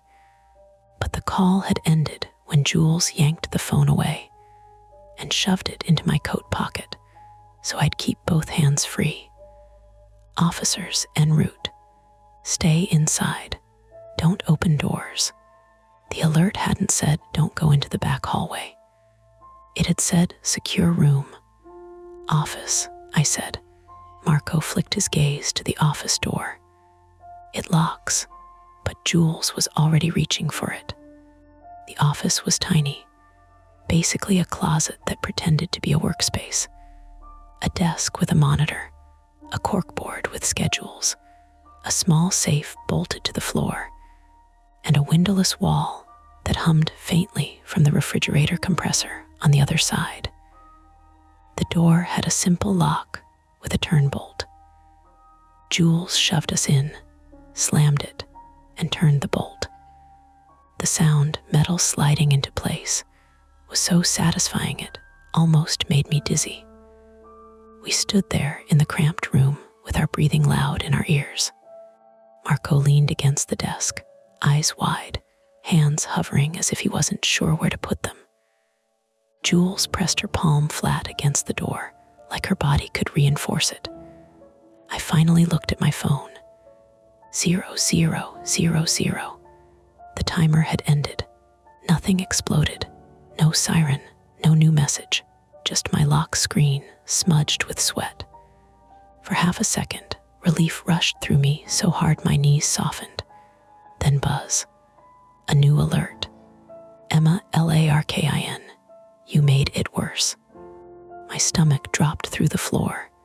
Jules saw it and made a sound like a breath being punched out of her. "Okay," she said, voice tight. "Okay, That's again manipulation. It's trying to make you panic. Marco let out a shaky laugh that turned into a sob and then got swallowed. "What is happening?" he whispered. Another crash from the back door, followed by a dull metallic scraping sound that made my teeth itch. The attacker, if that's what they were, wasn't in the hallway yet, but they were close enough that we could hear effort in it. I put the phone to my ear and hit redial. 911 answered quickly this time, and I talked fast, giving the dispatcher our location inside the cafe. Back office, behind the counter, near the alley door. Someone's breaking in through the back. The dispatcher told us to stay put. Units were a few minutes out.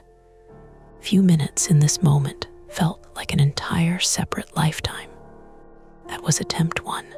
Secure room, call police, wait. It failed immediately because secure was relative and wait was an action you paid for with nerves. The second attempt was Jules being Jules. She scanned the office as if it were a puzzle room. "Any camera feed?" she asked Marco. He blinked. There's cameras in the cafe." "The monitor," he gestured to the screen on the desk. "It's usually on."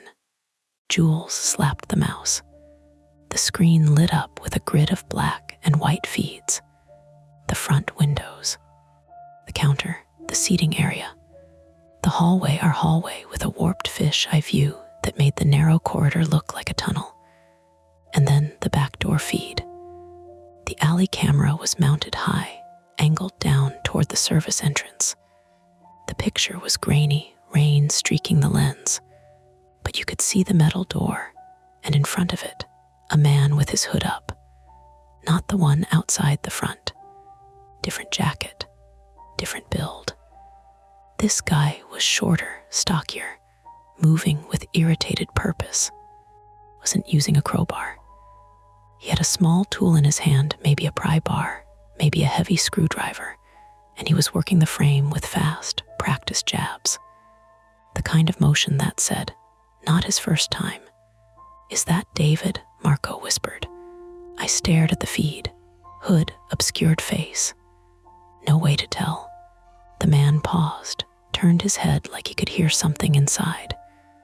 Then he did something that made Jules curse. He stepped back and lifted his phone toward the camera, like he wanted us to see it. The screen glow was visible even on the feed. The man held it up for a beat, then lowered it and went back to the door. Jules leaned closer to the monitor. "He's signaling," she said, "or he's checking if the camera's working." Marco's hands were shaking. I can trigger the alarm." "Do it," Jules said instantly. Marco hesitated. "It goes to the security company first. They call the manager. Then, Marco," Jules snapped, and there was no softness now, only urgency. "Do it." He fumbled for the keyboard, typed something, clicked. For a second, nothing happened. Then a tiny speaker somewhere in the hallway emitted a high, thin chirp like a smoke detector low battery warning. Not the blaring alarm we'd imagined, just a repeated electronic beep. The man on the alley feed froze. His head lifted. He looked at the door. Then he did something that made my stomach turn in a different way. He walked away, not running, not spooked, just withdrawing, like he'd gotten what he needed. "Good," Marco whispered, relief breaking in. "He's leaving." Jules didn't look relieved. She watched him move out of frame, her face hardening. "That's not good," she said. "That means the break-in wasn't the point. It was pressure." The beep continued, beep, beep, beep. The sound was maddening in the tight office. I checked my phone again. Another alert had appeared while we were watching the feed. "Emma, front window now." I felt my mouth go dry. Jules saw it. "No. What if?" I started. "No," she repeated. "We are not following instructions from a compromised system." Marco looked between us. "Compromised. Someone is using her name," Jules said, gesturing at me as if I were evidence. This isn't normal. The beep, beep, beep continued, like a metronome counting down to something none of us could see. Then the misdirection hit. A loud, sharp crack echoed through the cafe. It sounded exactly like a gunshot. Every muscle in my body clenched. Marco made a strangled sound. Jules grabbed my arm so hard her nails dug into my sleeve. The office door shuddered, someone running past it, maybe, feet slamming in panic. Marco's eyes rolled back for a second, like he might faint. "Oh my God," he whispered. I pressed my ear to the door, heart punching at my ribs. I could hear screaming, high, raw, chaotic, and chairs scraping. Someone yelled, "Get down." Another crack. Then a cascade of smaller sounds, like glass tinkling, raining down. Jules exhaled in a sharp, controlled burst. "Not a gun," she said. "Glass." She was right, and the realization came with a weird wave of shame, like my fear had been too eager. Through the thin door, the crack had been amplified. Outside, something had struck the front window, a thrown object, a chair. The pain had spiderwebbed and then given.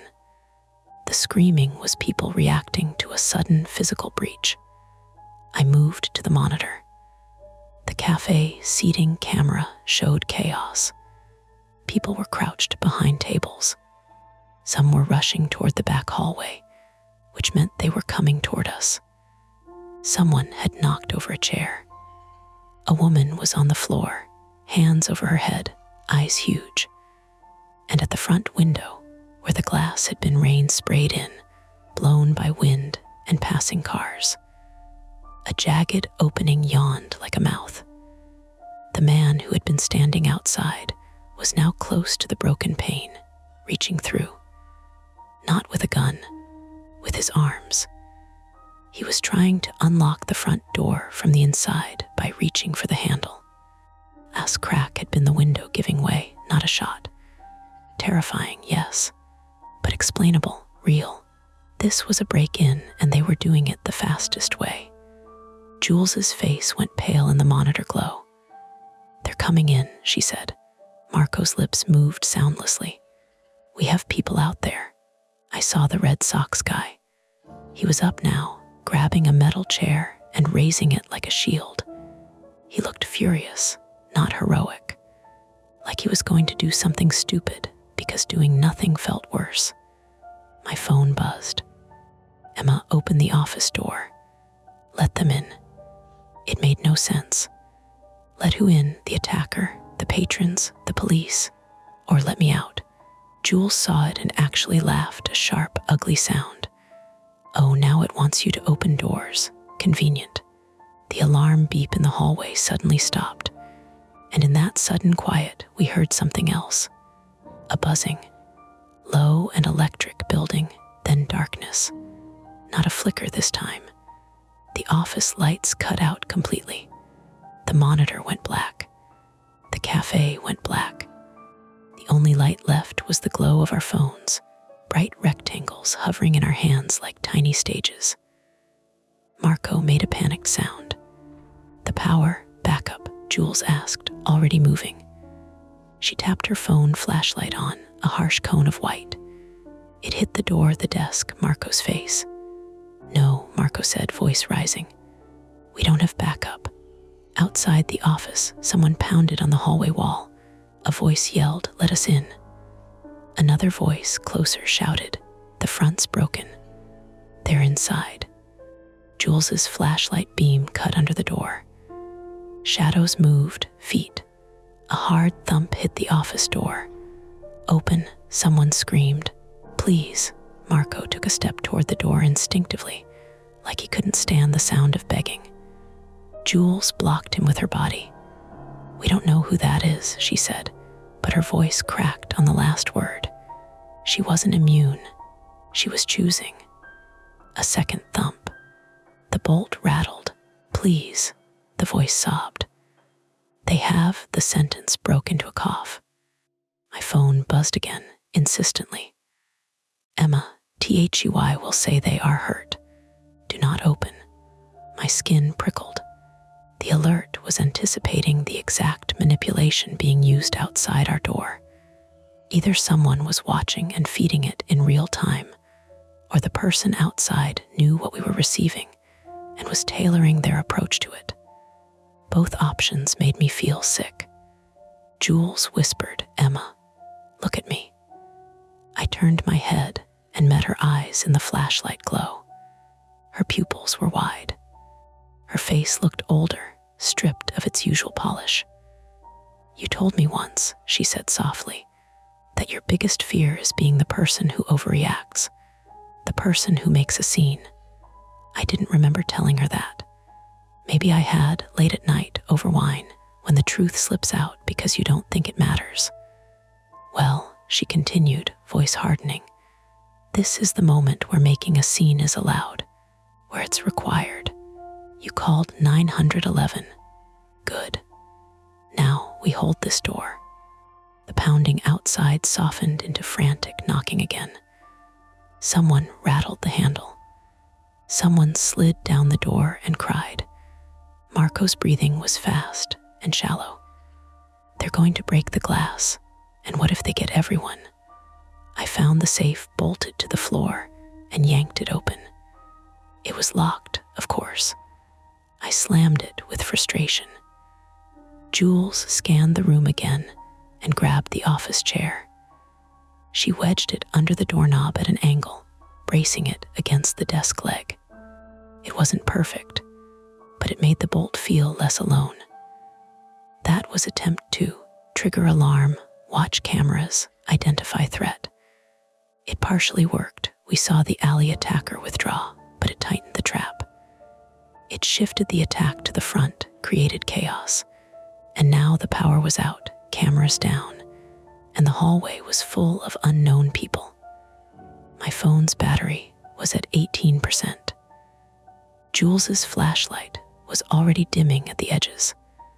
I could smell ozone faintly, like after a static shock, or like something electrical had burned somewhere in the walls. Outside, the banging changed rhythm, more purposeful. Someone was hitting the office door with something heavier than a fist. "Move," Jules said quietly, and pulled me away from the door, deeper into the tiny room. Marco's hands trembled as he raised his own phone. "I'm calling again," he whispered, voice breaking. I tried to think like a normal person in a real emergency. What would the police do? Enter through the front. Secure the perimeter.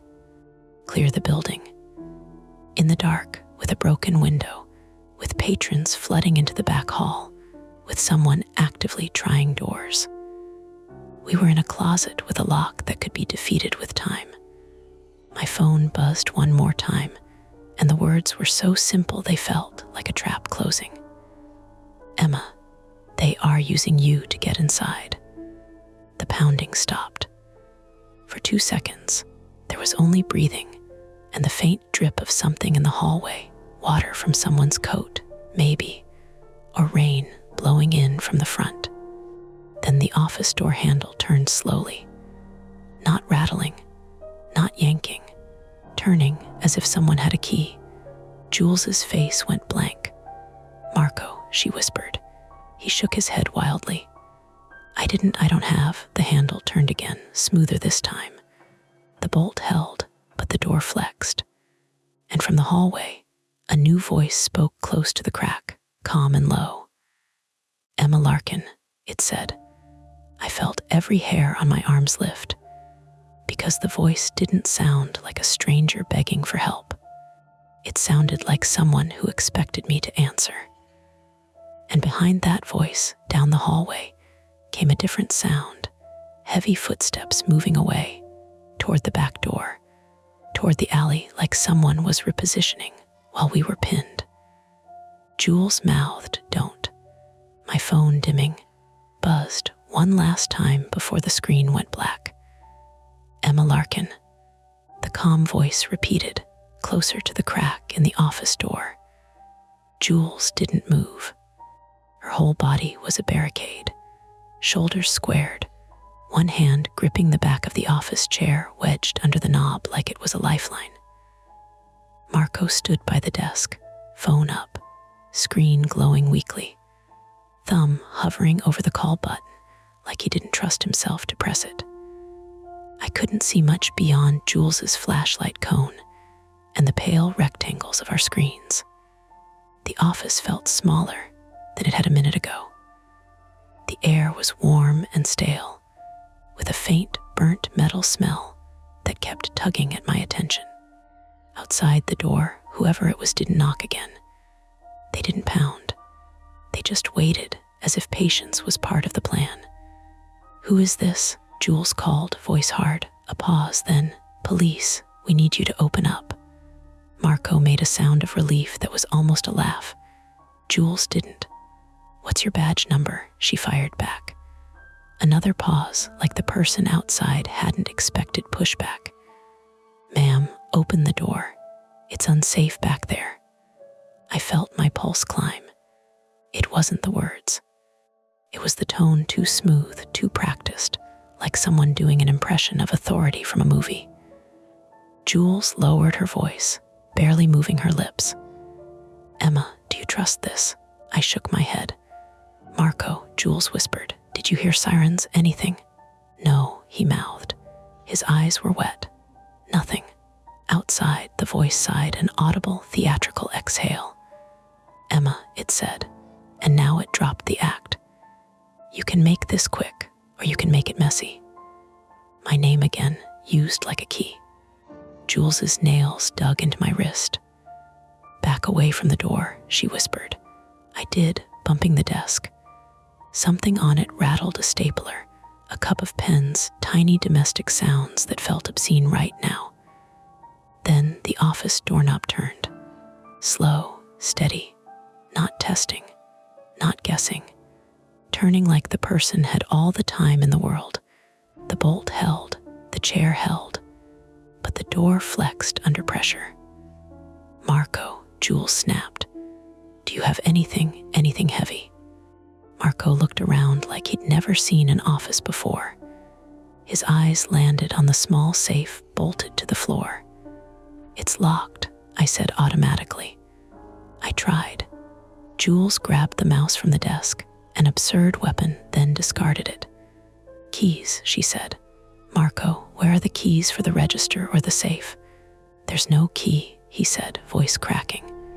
"It's a code." "The code you forgot," Jules muttered. The handle turned again. The bolt rattled. The chair creaked. A hard thump hit the door near the lock, like a shoulder. I pictured the hallway, narrow, lined with syrup boxes and mop buckets, the back door at the end leading to the alley. Somewhere out there, maybe patrons crouched, maybe someone hurt, maybe someone hiding like we were. The cafe front was breached. Rain was coming in. Power was out. The whole building was a dark maze with two obvious exits, both controlled by strangers. Jules pulled her phone closer to her face. "I'm calling 911 again," she said, and in the dim light, her calm looked like a costume she was forcing herself to wear. She put it on speaker. The line rang once, twice, then clicked. 911, what is your emergency?" "This is Jules Hart," she said, voice clipped. "We are inside Marlowe's cafe. Power is out. Front window broken. We are in the back office, and someone is actively trying to force the door. We need officers now." "Ma'am, units are..." The voice outside the office door changed again, turning almost friendly. "You can stop doing that," it said. "They're not coming in the back. They'll come through the front." And by then, a metallic squeal cut through the hallway. Not the office door, farther away, from the end of the corridor, the back service door. Someone was opening it, not forcing it, opening it. Marco's face went gray. "No," he whispered. "No, no, no." Jules's eyes flicked to him. "Marco," she said quietly, "did you lock the back door?" It locks automatically, he said, voice thin. It should. Another sound, the soft, final click of a latch giving way. Then footsteps. Heavy, quick, moving into the building from the alley end. The person at our office door didn't have to break in. They'd gotten someone else to open another way. My stomach turned as the idea clicked into place, ugly and simple. They used pressure. They shifted entry points. They pushed people toward panic until someone made a reasonable choice. Outside, a different voice, panicked, pleading, rang down the hallway from the alley end. "Help, please, I'm hurt." It was the same kind of voice we'd heard earlier, the sob that breaks on the edge of breath. And now, through the office door, it worked like a knife. Marco lunged forward instinctively, hand reaching for the bolt. Jules shoved him back hard. "No," he stumbled, hit the desk, and swore. "That's someone, that's bait," Jules snapped, but her voice trembled. "It's bait."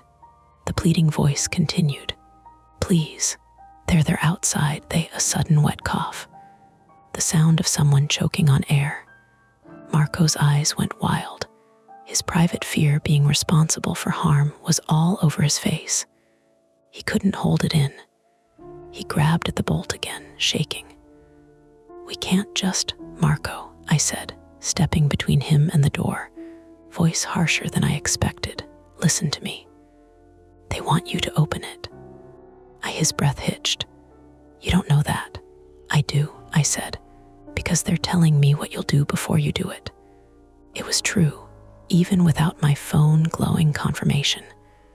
The pattern had become its own evidence. The office door jolted. A shoulder hit it again. The chair squealed. Jules's flashlight beam jerked, streaking across the wall, then steadying.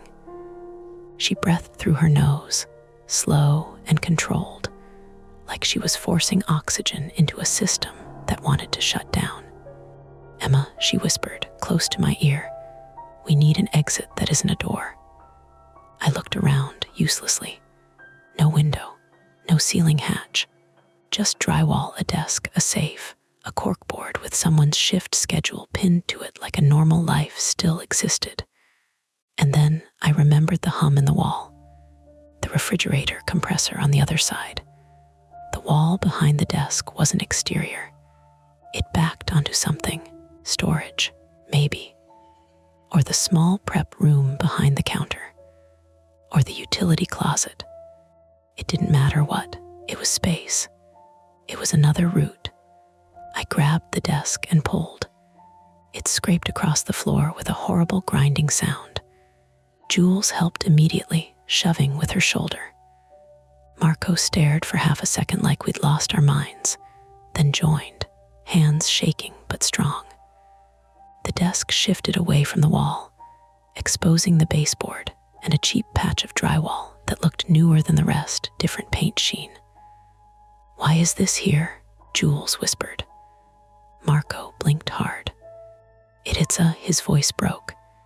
"It's where the old cable ran. They patched it." A patch meant a weak point.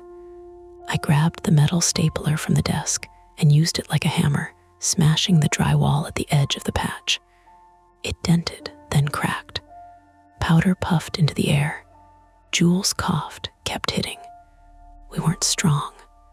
Drywall isn't either. Within seconds, we had a ragged hole big enough to see through. On the other side, darkness and shelves. Storage. The storage room we tried to enter first. Boxes of cups, syrups, paper products stacked high. A faint smell of cardboard and artificial vanilla. Marco stared through the hole like it was a miracle. "That's that storage." "And the keypad door?" Jules asked. "It's on the hallway side," he said, breathing fast. "But there's another way. There's a vent panel that opens into the alley stairwell if you... Another slam hit the office door. The bolt rattled violently. The chair wedged under the knob shifted a fraction. "No time," Jules said. "We go through now. We tore at the drywall with our hands, widening the opening. I scraped my knuckles raw. It didn't matter. The pain was clean, simple. Behind us, the office door shuttered again.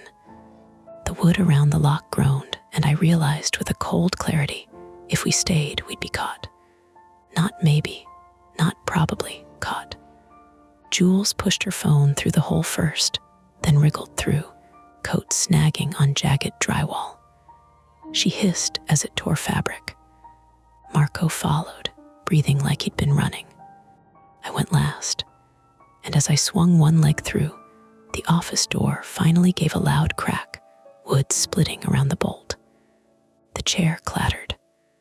A rush of colder air hit the office as the door opened just enough for a hand to reach in. I felt that hand swipe the air where my ankle had been a second ago. I yanked myself through and landed hard on my knees among the storage boxes. Pain flared up my shin. I bit down on a sound. Jules grabbed my arm and hauled me up, not gentle, not kind effective. We were in the storage room, crouched between shelves. It was pitch black except for Jules's flashlight and Marco's trembling phone glow.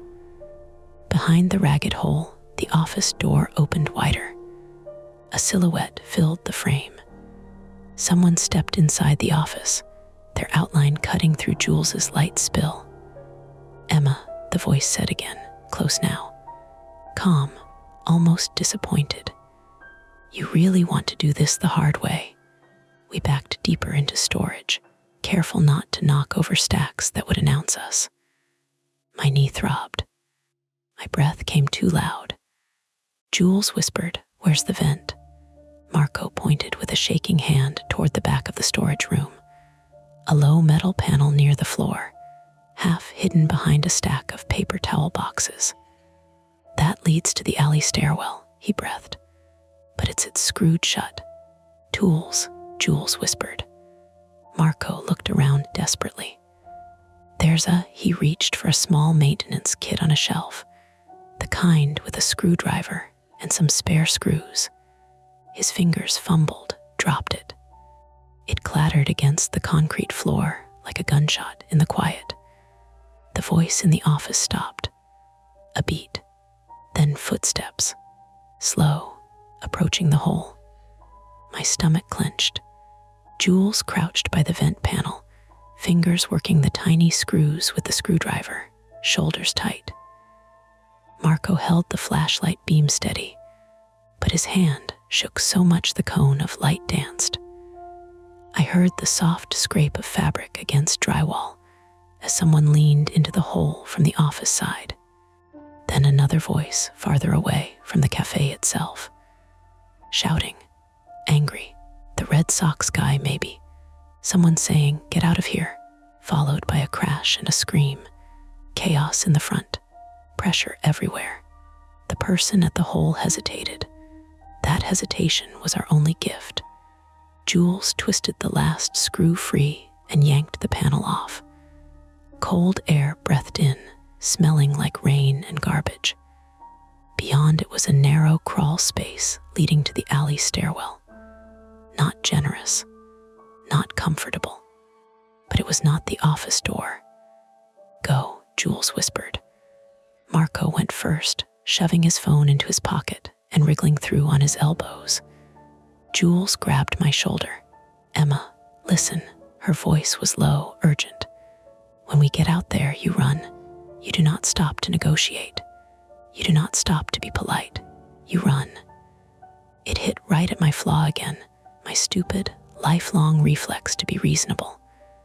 I nodded. I went through the vent, scraping my jacket and skin, sliding into the narrow space. The metal bit into my ribs. My knee screamed. Behind us, the storage shelves shifted. A box fell. The sound was small but fatal. The voice from the office, now in the storage room, was suddenly right there, sharp with irritation. "There you are." A hand grabbed at Jules's ankle as she pushed in behind me. She kicked hard, heel slamming into something solid. A grunt, The hand let go. Jules shoved herself through, and then Marco, already in the stairwell, pulled the vent panel back into place from the other side as best he could. It didn't seal. It didn't lock. It just hit us for one more second.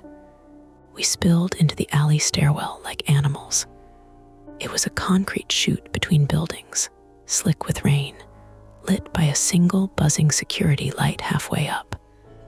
The alley itself ran behind the cafe, parallel to West Elm. Dumpster smell, wet cardboard, the sour tang of old coffee grounds, and there 2 people. One at the base of the stairs near the back door, hood up, tool in hand. Another farther down the alley, near the mouth that opened onto 3rd, holding a phone up like a beacon.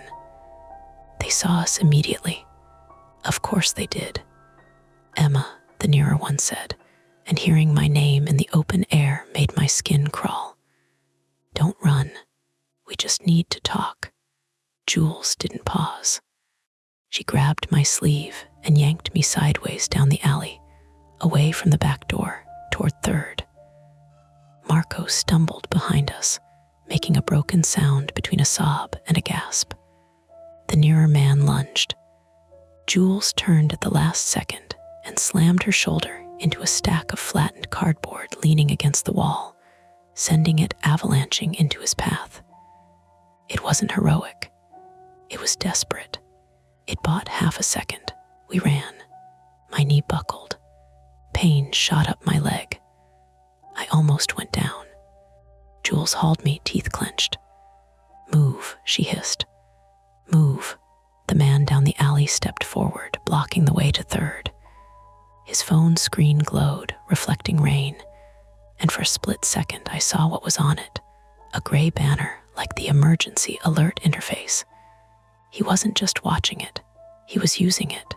It made my throat tighten with sudden nausea. Not supernatural worse. Human hands, human intent. A system cracked open. Emma, he said, as if we were in a normal conversation. We can end this without anyone else getting hurt. Marco made a sound and swung wide, trying to dart around him. The man moved fast, grabbed Marco's hoodie, yanked him back hard. Marco hit the wet pavement with a sickening slap. His head cracked against the concrete edge of the stair base. He went still for a fraction of a second that felt like a year. Marco, Jules shouted. Marco blinked, eyes unfocusing, then tried to sit up, one hand going to the back of his head. Blood glistened in the alley light, dark and immediate. The cost landed right there. Not theoretical, not a lesson. A man bleeding because he worked a shift at the wrong time. Jules's face twisted with horror and rage, but she didn't move toward him. She couldn't. If she did, we'd all be grabbed. Leave him, she yelled, voice breaking. He's not her. The man holding the phone smiled slightly, and it wasn't cinematic evil. It was the thin satisfaction of someone who thinks they're in control. It's the point, he said. Sirens wailed in the distance, finally, but they were still too far, muffled by buildings and rain. The nearer attacker closed in, tool raised like he might use it, not as a weapon exactly, but as a threat, a promise of pain. Jules's flashlight beam shook as she swept it across their faces, trying to see details. I forced my brain into motion. Payoffs, seeds, the front window breach, the alley entry, the phone lifted to the camera. They'd wanted me to move. They'd pushed. They'd predicted. They were relying on one thing above all, that I'd behave, that I'd comply with the script they wrote. My phone was dead, but theirs was. The one holding the phone, he'd been too careful with it, too central. So I did the only thing that felt like it could change the math. I lunged, not at his face, not at his body, at the phone. My fingers closed around it, slick with rain. He jerked back, but but I had momentum and desperation. The phone ripped from his hand with a wet slap. For a split second, his mask of control broke. No, I ran 2 steps and slammed the phone down on the concrete edge of the stairwell as hard as I could. The screen shattered with a sharp, bright crack. Glass sprayed. The device made a strangled electronic chirp, then went dark. The man screamed, not in pain, in fury. The other attacker surged toward me, tools swinging. Jules tackled him from the side. They hit the alley wall hard. Jules grunted, air knocked out. The tool clanged against brick and flew, skittering into a puddle. The attacker grabbed Jules's hair. She cried out raw, real, and slammed her elbow back into his ribs. He wheezed. I tried to move, but my knee gave. I dropped to one side, palms slapping wet pavement. The first man phone destroyed snatched at my coat, fingers digging into fabric. "You idiot," he hissed. "Do you know what you just did?" I tasted blood in my mouth from biting my tongue. "No," I rasped. "But you do." He yanked me up by my collar, my bad knee screaming. His face was close enough that I could smell his breath, coffee, and something sour like nicotine gum. The sirens got louder. Jules and the second attacker grappled in the periphery, slipping in rain. Jules's trench coat was torn. Her hair was half out of its neat cut, wild and wet. Marco was on his side, dazed, one hand pressed to his head, blood running between his fingers. He tried to crawl away, leaving a smear on the concrete. The first man tightened his grip on me, eyes flicking toward the alley mouth. He heard the sirens too. He had seconds. He leaned in and said, quietly, like a secret, "This wasn't supposed to be loud." Then he shoved me, not into a wall, not down the stairs, into the puddled alley, hard enough that my knee twisted under me. Pain exploded, white hot. I screamed, the sound tearing out of me before I could swallow it. And in that scream, the world finally tilted the way it should have at the beginning. I heard running footsteps, different cadence, heavier boots. "Police, hands, let me see your hands." Flashlights cut the alley like blades. The attackers froze for half a beat, then bolted in opposite directions, one toward Third, one back toward the cafe service door. Jules collapsed to her knees, chest heaving, eyes wide and glassy. I couldn't stand. My knee was a fireball. My hands shook. An officer knelt beside me, voice urgent, hands careful. "Ma'am, are you hurt?" "Yes," I gasped. "My knee." My friend Marco, he hit his head. Another officer moved toward Marco, calling for EMS. A third sprinted after one of the fleeing men, radio crackling. The rain kept falling. The alley smelled like wet brick and garbage and adrenaline. In the harsh white of the police flashlight, the shattered phone I'd smashed lay in pieces near the stairwell edge. The screen was spiderwebbed into glittering shards. For a second, in that broken glass, I saw my own face reflected back at me, warped, terrified, alive. And then, as if the system had one last cruel joke left, a distant chorus rose from inside the cafe. Multiple phones buzzing again, muffled through walls. A wave of alerts going out, not to me, to everyone. Even with my phone dead, I could imagine the gray banner sliding down, calm and official, telling people what to do. Using someone's name. I lay on the wet ground, shaking, and realized the conflict was resolved, only in the narrowest sense. We were not in their hands. But I couldn't stop thinking about the phone I'd broken, about how close the whole thing had been to working, about how easily a voice could claim authority in the dark, and how my own name could be turned into a lever. Jules crawled over and grabbed my hand with both of hers, squeezing like she could anchor me to the pavement. "I'm here," she said, voice wrecked. "I'm here." I nodded, tears mixing with rain. And somewhere beyond the alley, the sirens kept screaming too late for what had already happened, still necessary for what might come next. They didn't let me stand up. Not at first, anyway. The officer, his name tag said HRNNDZ, kept one hand hovering near my shoulder like he was afraid I'd bolt and hurt myself worse, and the other held a flashlight steady on my knee, as if light could stop swelling. "Don't try to move it," he said, voice not unkind. "Just breathe. EMS is coming in from Elm. You're okay." I wanted to tell him I wasn't okay. Not really. But my mouth only produced a thin sound, like my vocal cords were still stuck in the alley with the rain. Jules knelt beside me, both knees on the slick concrete, trench coat soaked through, hair plastered to her cheeks. She kept one hand on my wrist like she was taking my pulse the old-fashioned way. Her fingers shook. Marco was sitting against the stairwell wall, legs splayed, head tipped forward with his palm pressed hard to the back of his skull. Blood ran in thin streams between his knuckles and down his wrist, diluted by rain. An EMT had already gotten to him, someone quick, maybe from a nearby station, holding gauze to his scalp and talking in that soft, practiced cadence that makes you feel like a child being guided out of a burning building.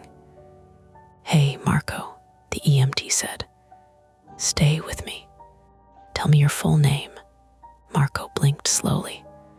"Marco Ruiz." Good. What day is it?" "Tuesday," Marco whispered, and for a moment I felt a strange, irrational relief that he knew. Like his brain had stayed attached to the world. Behind us, inside the cafe, there was an uneven chorus of voices. People crying, people arguing, someone shouting, "I didn't open anything." Someone else insisting they'd seen 2 men, or 3. The broken front window had turned the cafe into a shallow aquarium. Light and sound spilling out into the rain, drawing everyone's attention like a scene that didn't belong on the street. A female officer with a tight bun came down the alley in a brisk walk that wasn't quite a run. Her radio crackled. She stopped near Hernandez, looked down at me, then at Jules. "Which one is Emma Larkin?" she asked. It hit me again, that jolt. My name in a stranger's mouth. Official this time, but my body didn't care about the difference. Hernandez pointed. "This is her." The officer crouched. "Emma, I'm Officer Miller. I need you to tell me what happened, but we can do it in pieces." "Okay," I opened my mouth. "Nothing." Jules answered for me. "She got emergency alerts with her name," she said quickly, almost too fast. Not just the area, her actual name. They used it to hurt her. 2 men. One had a phone, like he was running something. Officer Miller's eyes sharpened. "A phone," Jules nodded. "She smashed it." She gestured toward the stairwell edge where the shards still glittered in the flashlight beams. Miller stood and motioned to another officer. "Bag that, now, every piece." Someone with latex gloves moved in, careful, as if collecting evidence from a crime show, except the rain kept falling, and the alley smelled like dumpsters and fear. He put the broken phone pieces into an evidence bag anyway. Water beaded on the plastic. He didn't seem to care. Hernandez spoke into his shoulder mic. "We have a smashed device, possible comms. Victim states targeted emergency alerts." Miller returned her attention to me. "Emma, did you know either of the attackers?" I forced my throat to work. "No. Have you received threats before tonight?" My mind flashed to the email. The line about walking home alone. The instinct to minimize it rose up immediately, familiar as a reflex. Then I saw Marco's blood again. I felt the hot pain in my knee, the wet sting on my scraped knuckles. "Yes," I said, and my voice surprised me with its steadiness. "An email, a couple weeks ago." Miller nodded like that fit too neatly into a folder already open in her mind. "We'll want that. Do you still have it?" My phone, I lifted the dead rectangle in my hand, suddenly ashamed of it. "It died." "We can get it later," she said. "And your carrier can help retrieve records." Carrier, records, reports. All these words that sounded like infrastructure, systems, process, paperwork, felt thin compared to the shape of a hand grabbing at my ankle through drywall. The EMTs arrived like a small wave. A stretcher squeaked into the alley. Someone put a blanket around my shoulders that smelled faintly of disinfectant and old fabric. "Pain level?" an EMT asked. "High," I said, and then laughed once, short and strange, because it was the only honest answer. They cut my pant leg up the side with trauma shears. The cold air hit my skin. My knee was already swelling, the joint looking wrong in a way that made my stomach flip. "Likely ligament," the EMT murmured to his partner. "Possible meniscus. Will splint transport." As they worked, Jules hovered, useless and furious at it. Her hands kept clenching and unclenching, as if she wanted to grab reality by the collar and shake it back into shape. "I'm coming with her," Jules said. Officer Miller nodded. "You can ride behind. We'll need a statement from you two." Marco tried to stand, then swayed, and the EMT pressed him gently back down. He looked embarrassed, like he'd failed a test he hadn't studied for. "Sorry," he whispered, eyes glassy. "You don't have to be sorry," Jules snapped, then softened immediately. "You don't just stay still." The ambulance doors closed on me with a hollow thud that felt like punctuation. Inside, the world narrowed to bright fluorescent light, the steady beep of a monitor, the smell of antiseptic. An EMT wrapped my knee, splinted it, started an IV with quick hands. Through the small rear window, I saw Jules's face as she climbed into the follow car, an officer's cruiser, because that was easier than letting her drive in shock. She pressed her forehead against the glass for a second, eyes shut, and I felt something in my chest twist. The ride to the hospital wasn't long, but my mind kept trying to replay everything and failing at the same place every time. The moment the alert used my name. Like my brain wanted to find the first wrong step and step around it, as if the world could be navigated like that. At the ER, time turned into a collage. A triage nurse asking my date of birth. A wristband snapped on. Someone poking my knee and asking me to rate pain again. A doctor saying ACL and MRI, and we'll know more soon. A police officer standing at the foot of my bed, waiting politely like I was a client. When Officer Miller came in, her uniform smelled faintly of rain and something metallic. "Emma," she said, softer now. "We caught one." The sentence didn't land cleanly. My brain snagged on it. "What?" "One suspect," she clarified. "The one who fled back toward the service door. Patrol got him 2 blocks over. He was carrying a set of lockpicks and a small pry tool." Jules, sitting rigid in the corner chair, made a sound that was half relief, half anger. "And the other?" Miller shook her head once. "Not yet. We have units canvassing. We've got witnesses from inside the cafe, and we're pulling nearby camera footage from street-facing businesses. The broken device you smashed is interesting. Our tech guys are looking at it. Was it actually sending the alerts? Jules asked, as if saying it plainly might make it less insane. Miller chose her words with care. It's too early to say, but I can tell you we've had a handful of similar reports in the last month. Not this specific names like yours, but unusual emergency alert messages in a few neighborhoods. We're working with state and federal partners. It felt like someone had slipped a thin sheet of ice under my ribs. A handful, I repeated. Miller nodded. A handful. I stared at my dead phone on the tray table. It looked harmless, just glass and plastic and a little metal, like it had never screamed my name at me. Can you tell me why? I asked.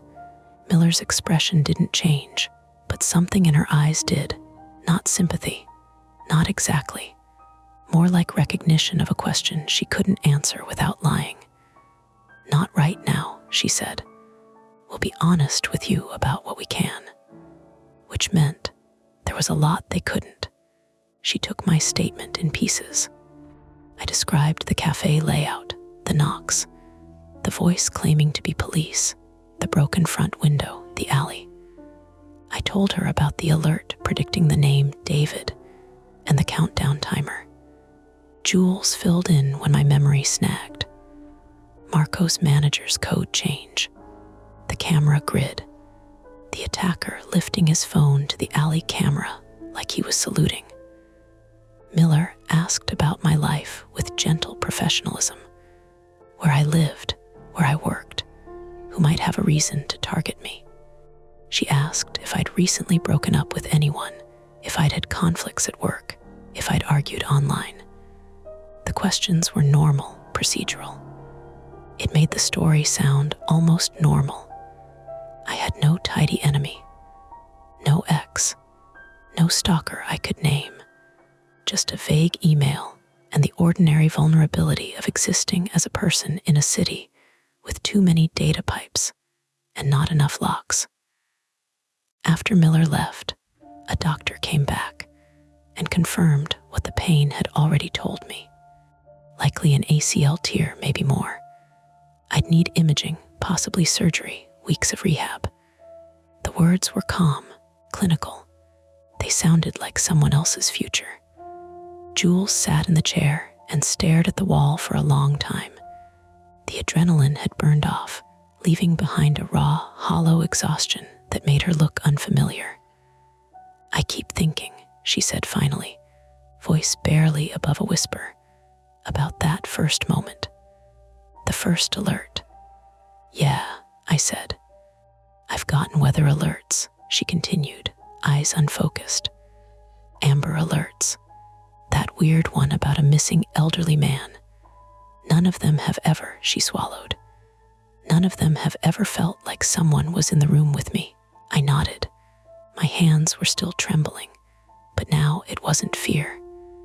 It was the aftershock of my body coming down from high alert with nowhere to put itself. A nurse came in and asked if I wanted to call someone. Family, partner. I said no, because the idea of turning this into a phone call with my mother made me feel like I'd stop breathing. Later, Marco's manager showed up, frantic and pale, and apologized to everyone like apologies were currency. Marco, in a different bay, had a concussion. He was awake. He kept trying to sit up and ask if the cafe was okay. He looked like a person who'd spent his whole life being the responsible one and was now learning what responsible couldn't prevent. By midnight, the hospital quieted into its strange, fluorescent night. The hallway lights dimmed slightly. The air smelled like hand sanitizer and stale coffee. Jules dozed in the chair, head tilted back, mouth slightly open. Her phone lay face up on her lap. Every time it lit up with a notification, an email, a news alert, a text from someone asking, "Are you okay?" She flinched awake. I couldn't sleep. Every time I closed my eyes, I heard the calm voice in the office door. Emma Larkin. The sound of my own name used like a lever. At 2:13 a.m., my replacement phone arrived, an old spare Jules had brought from her apartment, because she couldn't stand me lying there without a way to call someone if I needed to. She plugged it into the wall, and I watched the battery icon fill with a kind of grim gratitude. The screen lit. It was clean, empty, innocent. I opened my email and searched for the message I'd ignored. It was there, from a throwaway address. No subject line, just one sentence. You shouldn't walk home alone so late. I stared at it until the words lost meaning. It wasn't proof of anything. It wasn't even a clear threat. It was the kind of sentence that could be sent to 100 people and still hit one at the wrong moment. Jules watched me from the chair, awake now, eyes heavy. "Send it to Miller," she said. I forwarded it to the address Miller had given us. It felt like dropping a pebble into a lake and waiting for it to change the shoreline. A nurse came in around 3 to check my vitals. She moved softly, the way night staff does, like they're trying not to wake the building. When she left, the door clicked shut with a quiet finality. I lay there listening to the hospital sounds, the distant squeak of a cartwheel, the muted beep from a monitor, the hush of a vent. Ordinary, almost soothing. Then Jules's spare phone buzzed on her lap. We both stiffened. Not a text ping, not a social media flutter. A heavier vibration that felt official. Jules's eyes met mine. We didn't speak. She lifted the phone slowly, as if sudden motion might trigger something. The screen showed a gray banner. Emergency alert. My throat went dry so fast it hurt. Jules tapped it with a shaking thumb. The alert expanded. Shelter in place. This is a test. No name. No personalization. Just the bland, statewide language you'd expect from a monthly system check. Jules let out a breath that sounded like it had been trapped in her lungs for hours. "Okay," she whispered, almost laughing with relief. It's a test." But my body didn't accept that. Because beneath the test alert, beneath the gray block of official comm, was another notification. Not an emergency banner, just a regular message notification from an unknown number. No contact name, no photo, just the short preview line. "You chose." Jules's thumb hovered. She didn't open it. She didn't have to. The preview was enough. A subtle thread, thin as fishing line, pulling tight. We looked at each other in the hospital's quiet glow, and I realized the scariest part wasn't the message itself. It was the timing. The way it arrived right after the test alert, as if someone had been waiting for the system to speak again so they could ride in its shadow. Jules locked the phone and slid it face down on the tray table like it was a live insect. "Show it to Miller," she said, voice flat. "Yeah," I whispered. Outside my curtained bay, the hospital kept breathing. A cart squeaked by. Someone murmured in a hallway. Somewhere a phone rang and was answered in a sleepy voice. Almost ordinary.